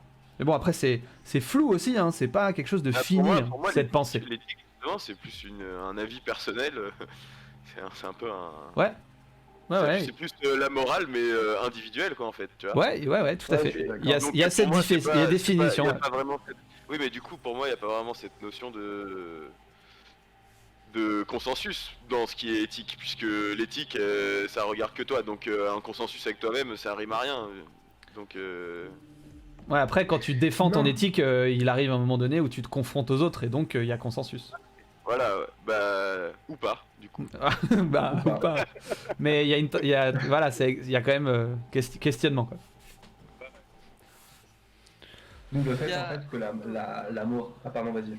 Non, au sujet de la morale et des animaux, enfin du fondement biologique de la morale, mais peut-être que j'en parlerai tout à l'heure, mais pour te rejoindre, il y a très clairement, on est sur des sujets même scientifiques d'éthologie. La question de savoir est-ce que les animaux ont des comportements moraux, la question de savoir est-ce qu'il y a des fondements biologiques à la morale, ça c'est un truc. Enfin, il y a une chaîne YouTube d'un mec qui fait le panel entier de ça, je vous la dirai tout à l'heure. Ouais. Et tout à fait, enfin, t'as clairement tu peux avoir une vision très biologiste de la morale, quoi. En disant effectivement de. Voilà, quelque chose avec l'évolution et le fait d'améliorer ça ou d'aller vers ça, quoi. Oui, mais c'est parce qu'on applique ce que nous on considère comme étant moral, qui est déjà une définition pas finie. C'est pas fini, hein. On est en 2021, l'espèce humaine est jeune mais âgée tout de même un peu, et c'est une question qui est toujours pas finie d'être répondue. Je sais pas si ça se dit cette phrase, mais en tout cas, tentative. Elle est très vite répondue, ouais. Et on applique, mais c'est quand même une version de la morale qu'on applique à des comportements biologiques. Donc c'est quand même quelque chose qui est certes très intéressant, hein, je dis pas, mais qui est aussi en suspens, entre guillemets, quoi. C'est en suspens. Ça nous est propre, mais c'est vrai que ça nous permet de juger des comportements quels qu'ils soient. Hein, Ouais, de se prémunir. Juste ou pas. Mais c'est quelque chose qui est de notre propre interprétation, quoi. C'est vraiment. Et pour ça qu'on puisse, que eux ils aient conscience qu'ils fassent quelque chose de moral ou qu'ils transgressent des règles. C'est nous qui les plaçons les règles. Nous-mêmes non plus, tu vois, il y a des sentiments moraux, tu vois, le fameux truc que tu faisais tout à l'heure, des jeux de questions-réponses. Est-ce que tu tues quelqu'un? Non, mais si c'est un nazi, oui. S'il a tué ta femme, bah peut-être un peu plus, etc. Tu sens bien que tu as des intuitions morales, tu sens bien qu'il y a des choses qui en toi dépassent la notion de système, tu vois. Mais pas elles une répondent, ouais, elles répondent à une culture qui nous est propre, la culture catholique qu'on peut avoir, qu'on nous a enseigné, ces notions de bien et de mal, du fait que, tu vois, il faut s'entraider, enfin, on a toute une construction sociale qui fait que on a une manière de réagir qui correspond à nos morales. Et quand tu poses ces questions à quelqu'un qui a une culture différente, une religion différente, par exemple en Inde, où ils ont la réincarnation, tu vas voir que les réponses sont totalement différentes et qu'elles vont plus s'ancrer dans la culture qui les concerne. c'est pour ça que la morale, ça a ce truc originaire des questions de mœurs. C'est-à-dire que c'est même pas un truc qui... Ça te dépasse pas toi en tant qu'être. Enfin, ça te dépasse en tant qu'être parce que ça se rapporte à une culture, mais ça te dépasse pas ton champ de conscience en gros, quoi. C'est pas un truc qui... Dire, Thomas, au fond, ça te dit... C'est-à-dire, non seulement, c'est pas seulement toi-même, ça peut être une culture, et donc pourquoi pas même aller jusqu'au côté biologique. Tu vois, si tu prends les boîtes de ton supérieur, autant les monter, quoi. Ah ouais, mais pas forcément. Non, mais l'évolution a eu son rôle à jouer. L'évolution a eu son rôle à jouer dans la construction, dans notre construction biologique, la manière dont notre cerveau fonctionne, dont les neurones sont placés, dont on va réagir, dont des différentes chimies qu'on va émettre. Mais après, on a aussi une construction sociale. Et ça a été montré aussi qu'on a de manière équivalente et un patrimoine génétique et un patrimoine social qui vont s'ajouter et qui vont créer une certaine identité pour les individus. Totalement, et ton histoire personnelle, quoi, en dernier lieu. C'est ça. Et la morale appartient plus au côté social. Et ça constitue aussi une forme de survie, parce que si tu te mets à être immoral dans ton quotidien, bah tu vas mourir. Socialement, on va te mettre en prison, etc. quoi. Oui, tu vas tuer des gens, donc être c'est aussi dans le but d'être rejeté, donc c'est aussi dans le but de survivre. Parce que la survie d'un être humain, elle n'est pas uniquement de l'ordre de la vie ou de la mort, hein, c'est aussi de sa vie sociale. Mais ça fait partie de la construction sociale, c'est-à-dire que tu vas t'ancrer à l'intérieur de codes. De ta société. Ta société, elle va valider ou ne pas valider certaines de tes actions et tu vas agir de cette manière-là, tu vas construire aussi comme ça. Après, c'est vrai qu'il y a un truc biologique intéressant avec la question de morale, c'est que ça devient immoral de tuer un autre être humain. Admettons, vous êtes deux sur Terre, là. On est deux êtres humains. Et j'ai pas assez de force pour porter le caillou qui va m'aider à survivre à ce moment-là, quoi. Le tuer, ça va être immoral dans le sens où ça va m'empêcher de survivre. Par contre, s'il m'en empêche, ça va devenir moral parce que ça va me permettre de survivre. Et donc il y a un truc de l'ordre de la biologie dans le sens où il y a une espèce d'instinct qui va nous forcer à faire des choses pour notre survie qui vont être réinterprétées, qui vont réinterpréter la morale tout le temps en fait. Ouais, mais tous les individus ne vont pas prendre la même décision à ce moment-là. Tu penses? Ah oui, je pense qu'il y a des gens qui peuvent tout simplement décider de mourir. Ah ouais, tu penses que il y a pas d'instinct, tu penses qu'il n'y a pas d'instinct de survie? Ah, il y a un instinct de Ah si, sacrifice. évidemment qu'il y a toujours un instinct de survie, mais je pense que l'éthique ou la morale peuvent complètement l'emporter sur lui par moment. C'est vrai, la religion l'a prouvé avec les croisades par exemple. Ouais, Il y a enfin, énormément de gens qui veulent mourir martyrs. les croisades, Ouais, c'est ouais. un très bon exemple d'utilisation de la morale. C'est autre chose encore, mais genre à la base, on crée la morale donc, juste pour s'entendre les uns les autres, mais il y a ne tuera point. Quand on a décidé de faire des croisades, il y a ne tuera point, sauf l'hérétique, quoi. Le païen. Ah, mais attendez, la croisade, moi, si je peux me permettre, il y avait quand même un super prétexte, il fallait protéger les chrétiens d'Orient. Hein. Ah non, mais... Oui, et donc là tu t'es plus en train de tuer, tu protèges un chrétien. voilà. Ah oui, oui. Tant de bonté distribuée. Et c'est pas la même chose, les gars, je suis désolé. Et en je peux pas plus, te laisser dire ça. t'obéis aux ordres de Dieu, parce qu'apparemment c'est Dieu qui a dit allez là-bas, butez tous vraiment ces... tout bénef, quoi, Et hein. tous ces pauvres gens qui veulent aller tranquillement se recueillir sur la tombe du Christ, sur tout ça, ils peuvent pas le faire parce qu'ils se font assaillir, donc il faut les protéger. Ouais. Et protéger, bah, voilà. Par extension... En récupérant bien... En récupérant les cités terres là-bas. qui sont autour, en massacrant tout le monde, et en détruisant la religion qui est sur place aussi. Alors vous protégez les païens, mais surtout vous récupérez bien les villes, parce que On va vous protéger. c'est mieux pour protéger. Protéger votre culture aussi, parce que la nôtre, elle est... Mais c'est évident, mais bien sûr que les mecs c'est devenu des spécialistes du dièse, hein, même en sous-effectif, tout ça, enfin c'est incroyable hein, quand même. Ouais, moi j'ai un immense respect pour ces mecs-là. Pas forcément moral, mais j'ai un immense respect pour eux. Ça m'emmène à soulever, je trouve, une Parce que question ces hyper mecs-là, importante. ils ont quand même assiégé des châteaux dont ils n'avaient pas assez d'hommes pour faire le tour complet. Donc ils ont fait des sièges qui ne rimaient un peu à rien puisque les mecs pouvaient sortir de l'autre côté de la citadelle pour aller se ravitailler en vivres, et en eau et en médicaments et tout ça. Donc du coup, mais ils ont quand même gagné le siège. C'est ça, c'est là où tu vois le génie militaire de l'homme en armure occidentale. Tu vois, le mec, il est déterminé quoi. Il va y arriver. Et puis il y a Dieu avec lui parce que je vais te dire qu'il y a ils sont pas passés dans de se faire massacrer un paquet de fois. Enfin moi je me suis largement intéressé aux croisades. D'ailleurs je vous recommanderai une chaîne YouTube plus tard si ça vous intéresse. Ouais, au Maka Makahe qui dit la croisade c'est avant tout un problème démographique, c'était du contrôle de population. C'est un peu la chasse quoi. Non. C'est la Non, chasse et la paix.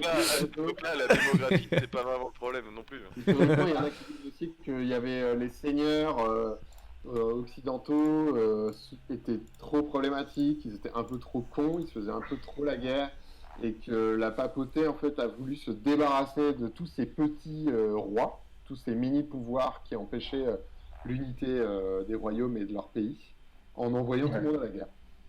Ouais. Mais je pense que la question de démographie c'est pas c'est un vrai truc hein. Non, à vérifier, mais moi je pense que c'est pas vraiment un facteur décisif là-dedans.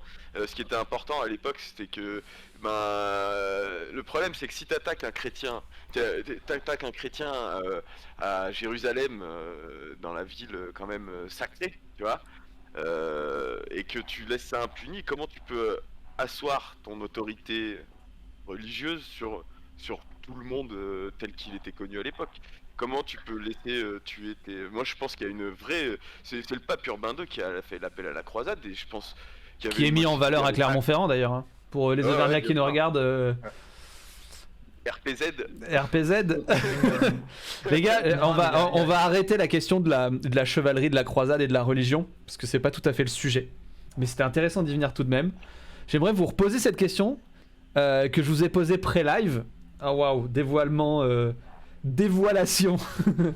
Est-ce que quelqu'un a une anecdote qui montrerait que votre éthique fut remise en question, voire même annihilée un jour? Là, on a tous mis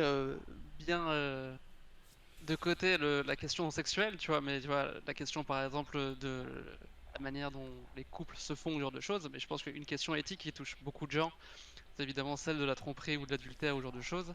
Et par exemple, à titre personnel, c'était quelque chose qui m'avait beaucoup touché parce que quand j'étais, enfin, c'était vraiment un truc dont j'avais été la victime entre guillemets une première fois et je m'étais juré. Et puis c'était un peu devenu une sorte de mantra. Enfin même, j'en avais fait une théorie, etc. Et puis finalement, ça a pas duré. Ça, enfin, tu vois, il aura suffi, L'appel de la chair, quoi. Tu il vois. aura suffi d'une fois, tu vois. Bah Non, mais ouais, c'est ouais. même pas. Tu vois, y a pas d'histoire particulière, mais tu vois, finalement, c'est un peu.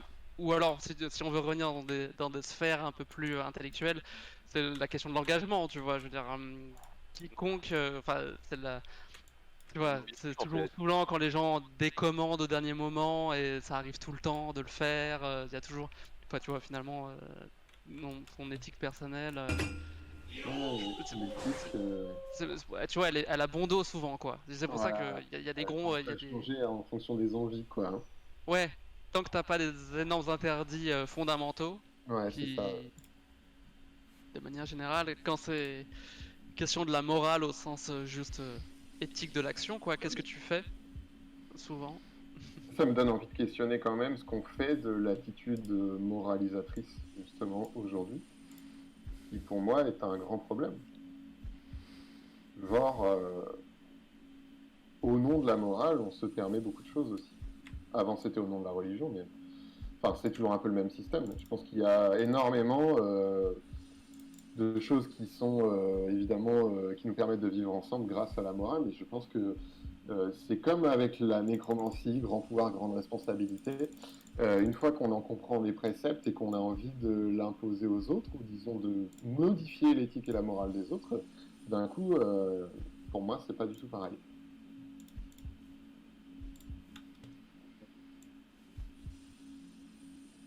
Ouais. Et Thomas, tu veux Bah, réagir? moi j'avais une réponse un peu à la question posée Tim, mais je sais pas si elle est ultra dans le thème. Après, je peux vous la dire, vous jugerez si vous voulez. Une anecdote. On va pas faire un jugement C'était à moral, l'université. t'inquiète.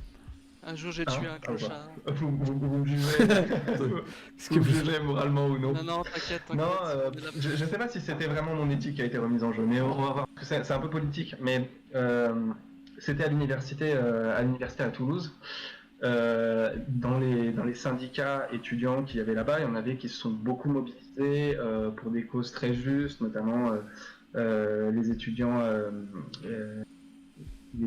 réfugiés qui étaient en grande difficulté. Et donc, il y avait sur les AG les représentants de ces syndicats qui venaient faire de très beaux discours dans l'Assemblée, etc. Ils avaient bloqué l'université. Donc, il y avait plus de cours à cause des blocages. C'était donc pour soutenir ces étudiants réfugiés. Et pourtant, donc au début, j'étais vraiment, je les soutenais énormément, jusqu'à ce que je me rende compte que la plupart des étudiants qui étaient en difficulté, qui étaient très précaires, souffraient énormément du blocage de l'université. Et en interne, c'était plus des questions politiques qui les amenaient à faire de cours devant cette assemblée, mais que finalement, ils étaient assez déconnectés de ce qui se passait réellement pour ces étudiants réfugiés que j'ai pu rencontrer à des moments. Et ça m'a questionné sur ma manière de voir les choses, sur la vision que je pouvais avoir de la manière dont ils fonctionnaient, de la manière dont ils avaient tendance à mettre en avant ces causes pour finalement se mettre en avant eux et leur mouvement, bien plus que pour aider ces personnes-là. Voilà, c'est quelque chose qui a, je pense, qui m'a beaucoup touché et qui m'avait qui m'avait fait me remettre en question sur beaucoup de points. Je ne sais pas si c'est une remise en question éthique. Mais Totalement.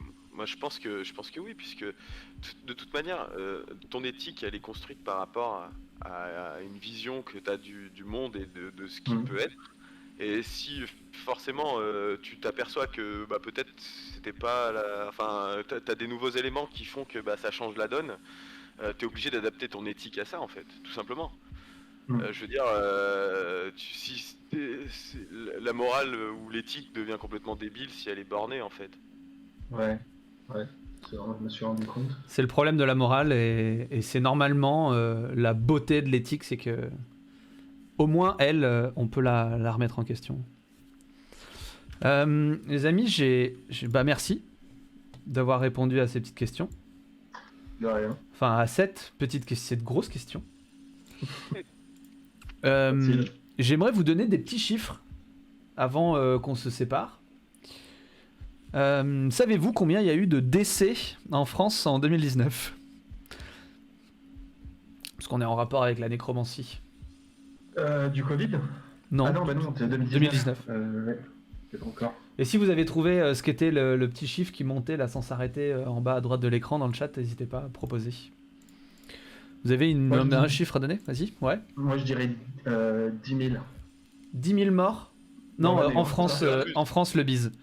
10 000 morts par an ? Ouais, en plus que Non, ça. peut-être moins, Beaucoup peut-être plus, moins. ouais. Ah ouais? Beaucoup plus. Pour moi, oui. Ça voudrait dire. Je dirais- Ouais, parce qu'il y a les morts, ouais, parce qu'il y a tous les Je dirais morts par accident. 500 000 morts, moi, je dirais, à peu près. 500 000, tu dis ? En Ouais. France, c'est quelques C'est centaines de beaucoup, milliers par 500 an. 000. Quelques centaines de milliers Ouais, par je an. pense. Quelques centaines. Ouais, Ok, combien il y a 500 000. de naissances par an ? Vous avez une idée ? En France, toujours. Ouais. Bah, en tout cas, Il y en a- globalement, il- autant que il y de en a- morts en. Tu Non, dirais il y en a plus, un petit peu quasiment on a autant. plus parce qu'on a une. Plus. Je crois qu'on est positif sur la balance entre les morts et les naissances. Donc Ok. on en aura un peu plus. J'en ai pas une grande idée, moi, je t'avoue. Ok, bah, c'est intéressant. Le chiffre que vous voyez en bas à droite, pour arrêter le suspense, qui monte là, c'est le nombre de naissances par seconde.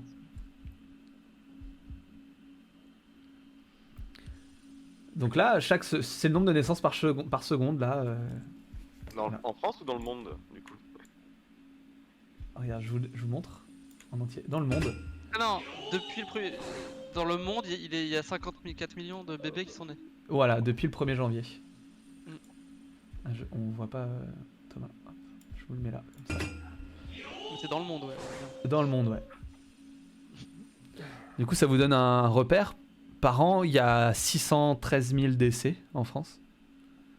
Combien? 613 000 décès en 2019. J'étais pas loin alors. Oui, c'est vrai. Et dans le monde, il y a 740 000 naissances. Donc, comme disait Thomas, on est positif. Ah ouais. Je me doutais. Voilà, je pense que sur 600 000 décès, ça fait beaucoup d'opportunités de relever des cadavres. Enfin, Ouais.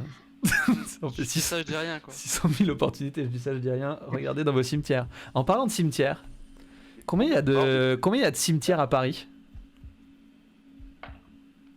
Allez, on va les compter. À Paris. Hein? Et la deuxième question, c'est combien il y a de cimetières en France ? Est-ce que vous avez l'info ? 1% Ah, il y en a des au vivants moins. meurent chaque année. Intéressant. Ouais. Des cimetières à Paris, il doit y en avoir. Est-ce qu'il y en a ouais. 10. C'est tenté, c'est tenté. Est-ce que les points de chaîne sont activés sur le truc ? Non. Plus de cimetières à Paris qu'il n'y a de panneaux stop. C'est une vraie anecdote ça, le bise ou pas ? Bon, il y a 20 cimetières à Paris. Et combien il y en a en France ? Ah, c'est beaucoup. Hein. Je dirais 40 000. 40 000, moi je dirais 40 plus 000. 100 000. Il y en a 40 000. Il y en a 40 000. Ah, il y en a exactement 40 000. Ah ouais? Bah ouais, mais Attends, c'est- mais moi ouais. j'ai pensé en nombre de communes en fait. Mec, t'es trop fort. Ouais, putain, bien Ah mais ouais. je vous mets des stats. les Ah, gars. le buzz des stats, quoi. Putain, mec, même si t'es pas invité ou présent sur un épisode, je te ferai venir juste pour le moment des stats, pour que t'éclates tout le monde. Trop fort, quoi. Est-ce que l'OMS estime à environ 59 millions de morts par an dans le monde ? Pardon? J'ai pas entendu. L'OMS estime à environ 59 millions de morts par an dans le monde. Ouais, ben. Vrai ou C'est faux tout. Ah non, d'accord. Ah, pardon, c'était pas pour le vrai ou faux, c'était oui, juste une info comme ça, En- en- balancée. Ok. Ok, j'ai une dernière question à vous poser avant qu'on passe aux recommandations. Et t'as Est-ce pas que- fait les Team Tour de Paris? T'as pas répondu, il y en a 10. 20, il y en a- 20. il y en a Si, ouais, 20. ouais, 20. Attends, du coup, on a recensé. Tout à l'heure, on était sur les chiffres. Moi, j'ai pas les chiffres sous les yeux, je regarde pas le live, désolé. Mais du coup, on a 59 les millions de montre. naissances là, depuis 2021, là, c'est ça? Oui, C'est ça, Oui. ça que t'as dit? Et donc, du coup, ça veut dire que là, on est mi-mai. Ouais. On est mi-mai et c'est le nombre de morts. En gros, là, on est à zéro. Là, on est à zéro. Là, tu En vois. gros, Et ouais. maintenant, on est en positif, tu vois. Ouais, on commence le positif à la moitié de l'année. Ah, Non, voilà. pas bon. Et j'ai une dernière question qui est rigolote, qui se lie beaucoup à la nécromancie. Savez-vous en combien de temps se décompose un cadavre dans un cercueil? Je dirais, ça dépend du sol, mais moi je pense que on peut dire, enfin décomposer à quel point? Décomposé, ouais, juste qu'il reste juste les os dans un cercueil. Ouais, je dirais bien 50 ans. Hein. T'es ouf. 2 ans. 3 Non, non, non. semaines. 2 ans nous dit le bise, 3 semaines. Je dirais Ah, deux mois. moi, je dirais- Attends, notre expert en nécromancie dit combien? Je dirais 2 mois, mais c'est dans Oui, dans un cercueil, Ouais. dans un cercueil. 2 Du mois, coup, c'est ok. plus vite ou c'est Ouais. moins vite? Ah ouais. Ça doit être C'est-à-dire, moins on vite. savait- Ça doit être moins vite. Ça, les gars. ça doit être C'est moins vite, beaucoup ouais, moins ça doit vite être- que 2 mois, genre beaucoup moins vite. Il reste que les os, en vrai? Ouais, c'est ça. Le cadavre de Marie Curie, il pourrit pas en tout cas, trop irradié. Ouais, comme moi. Ça y est, ça. Moi aussi, je Ah suis ouais, trop ça doit irradié dépendre par des mon cadavres. PC. Ça doit dépendre des cadavres. Non, mais là, Si je t'as vous fait fais. le bien ou si t'as fait le mal. Ouais, c'est ça. Ouais. Ça fait le mal, ça pourrit très très. Ça dépend du Père Noël. Ce qui est d'ailleurs complètement paradoxal, mais bon. Ou pas, ouais, carrément. Ça se trouve, Bon, quand t'as c'est- fait le mal, tu pourrais pas. Il y a une tentative, il y a eu Ouais, 2 ans. Pas si ça fait mal, tu pourris pas parce que ton corps il est rejeté, tu vois. Ouais, c'est ça. Il est rejeté par la nature. La réponse, parce qu'en effet, il y a plein de variables et de nuances, etc. Mais en général, un corps humain, dans un cercueil, ça met 10 ans à se décomposer. Ah ouais, putain. Ouais, Donc, Il faut vraiment arrêter ça, les gars. j'en appelle à tous les nécromanciens ou futurs nécromanciens. Attendez 10 ans avant de déterrer des cadavres. Parce que les squelettes... Non, parce que c'est chiant les zombards. Faites des squelettes. Tu veux du zombard Oui, mais c'est chiant, ça pue les zombards, c'est laid quoi. Faites des squeux, les gars. Faites des squeux, mettez-leur des arcs. Et arrêtez de faire engager avec vos zombards. Moi, En plus, ça va pas vite. Ouais, un zombie, c'est vraiment. ça accélère. T'as envie de bloquer une porte, bah c'est parfait quoi. C'est vrai, en fait, ça pue. Le truc qui est bien avec le zombie, on n'a pas parlé de ça, les gars. Mais bon, on peut pas parler de tout. De maladie. Voilà, j'allais dire cette phrase, c'est que le zombie, ça a cet avantage fou, La pestilence. c'est la pestilence. Ouais. Bon, merci. On a bien parlé de tout ça. Merci. Je préfère le squelette quand même. Oui, moi aussi. Je préfère le bruit du squelette, tout, en fait, tout. La dégaine. Moi, le son du squelette dans Skyrim, je peux plus l'entendre. Là. Ouais, j'avoue. Ah, C'est l'heure, entre guillemets l'heure, mais c'est la minute 0 des recommandations. On va commencer par toi, Arthur. Arthur, est-ce que tu as des recommandations à nous faire qui sont liées au sujet? Pour être un peu provoque, Frankenstein, que je n'ai pas lu. Non. Moi, alors, des nécromanciens que j'aime beaucoup. Et d'ailleurs, c'est une référence que j'ai déjà faite dans le dernier épisode où j'étais présent.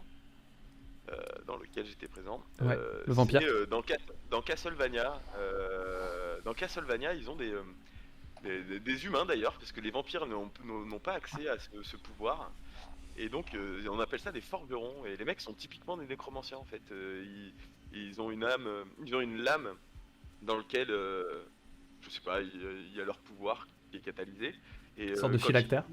quand ils touchent un corps ou qu'ils tuent quelqu'un avec cette lame, tout simplement le corps déjà dénué de vie, il devient un soldat sous son emprise. D'accord. Et donc du coup on les appelle les forgerons parce qu'ils forgent des armées au seigneur Dracula. Ah. Castlevania. Voilà, ils forgent Ah, mais ouais, c'est littéralement. l'animé. Hein. Non, mais du Ouais, coup, il c'est est- Castlevania l'anime mais- ou le. Oui, d'accord, l'anime. Ah, super. Castlevania l'anime, et d'ailleurs il y a la nouvelle saison qui est sortie, la 4 là. Ouais. Je vous recommande toujours chaudement depuis la dernière fois parce Ah, que mais je me la matais. je regarde la 4 et je me régale. Ah, ok, super bonne nouvelle. C'est vrai, là, je vais le regarder aussi. Parce que j'ai vu la une et je me. Ok. Ah, merci pour Voilà. cette reco. Et ce sera tout, parce qu'après j'ai pas... Pas de souci. Si, sinon classique, hein. Mais le gardien de la forteresse de Dol Guldur, le seigneur Sauron... Le nécromancien. Je vous recommande de lire... Oui. Je vous recommande de lire Le Seigneur des Anneaux. Allez, Allez, bonne année à toi. Allez, à peine 1800 pages, ça va. Tranquille. Et toi, Antonin? Moi, du coup, dans le fantastique, là, moi, je vous recommande ma référence du nécromancien, qui est donc dans l'univers de Warhammer, qui est Nagash. Et du coup, je vous recommande les livres qui sont en référence à lui, dont je ne connais pas les titres, mais vous en avez plusieurs qui ont été édités par la Black Library. Voilà, l'histoire de Nagash, qui est pour moi le summum absolu du personnage de nécromancien dans un univers médiéval fantastique. Il en est même presque devenu un dieu, là où on en est aujourd'hui dans le lore. Voilà, c'est le gars, il a sacrifié sa famille, son peuple, son empire, il a trouvé par lui-même la nécromancie. C'est lui qui l'a créé. Si dans cet univers aujourd'hui il y a des vampires, des fantômes, c'est à cause de lui et de ses conneries. Il y a une très longue histoire dont je ne connais pas tous les détails, mais je vous recommande d'aller dans sa direction pour le thème du nécromancien. Ok, eh ben merci pour cette reco. Et toi, Thomas? Moi, j'ai pas trop d'idées de rêves très, très marquées. Juste, je sais pas, les Chroniques de la Lune Noire, par exemple. Ok. C'est quoi? C'est une BD? Ouais. C'est un livre? C'est quoi les Chroniques de la Lune Noire? C'est une bande dessinée, ouais. Ok.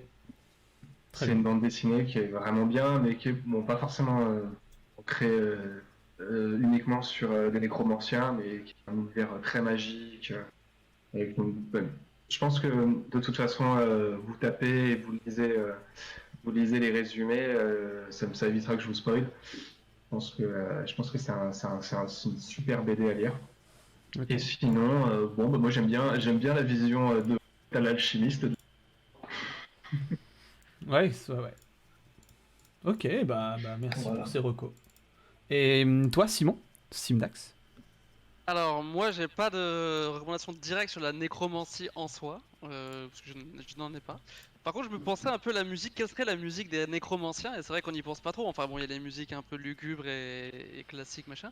Il y a l'ambiance Mais j'ai pensé à cette de Ambiante François. Eh bah écoute, dans l'idée de Ambient François, je pense que pour ceux qui seront en manque, avant de regarder tout de suite le replay évidemment, je mets dans le chat un petit lien vers une musique. Je me dis, alors ce n'est pas pour faire ressusciter les morts, c'est pour faire pousser des plantes, mais je me dis que c'est un peu dans la même idée quoi. Donc je me dis qu'en tout Ok. cas, une musique des nécromanciens, ça ressemblerait à ça. Si vous voulez écouter, ça prend beaucoup de temps. C'est un peuple asiatique. Enfin, c'est de l'ethnomusicologie, donc c'est sur une île de Taïwan, je sais pas, enfin ils s'appellent les Bunun. Et ils plantent des graines, et pendant tout le reste de l'année, ils chantent autour des graines pour les faire pousser, pour les faire sortir de terre. Donc d'où le thème. Et vous allez voir le résultat, c'est un petit peu étonnant, et donc je me dis que c'était un peu une musique de nécromancien quoi. Ah, trop super, merci beaucoup. C'est, Je vais m'écouter ça pour m'endormir. Mm. Et sinon, Ambiance moi je me dis. François, il a pas une référence, non? Ah ouais, vas-y. Ambiante François, t'as un truc à nous recommander? On peut écouter ta belle voix? Vous m'entendez là? Vous m'entendez? Ouais. Évidemment, on t'entend. Ouais, on t'entend Oui, très bien. écoutez, moi je pourrais vous recommander un album de black metal du groupe Necromancer, tout simplement. Où, les mecs se plongent dans l'occulte en hurlant et en essayant de découvrir les arts sombres de la nécromancie. Voilà, Necromancer, un groupe allemand à découvrir sans modération. Merci Ambiante François.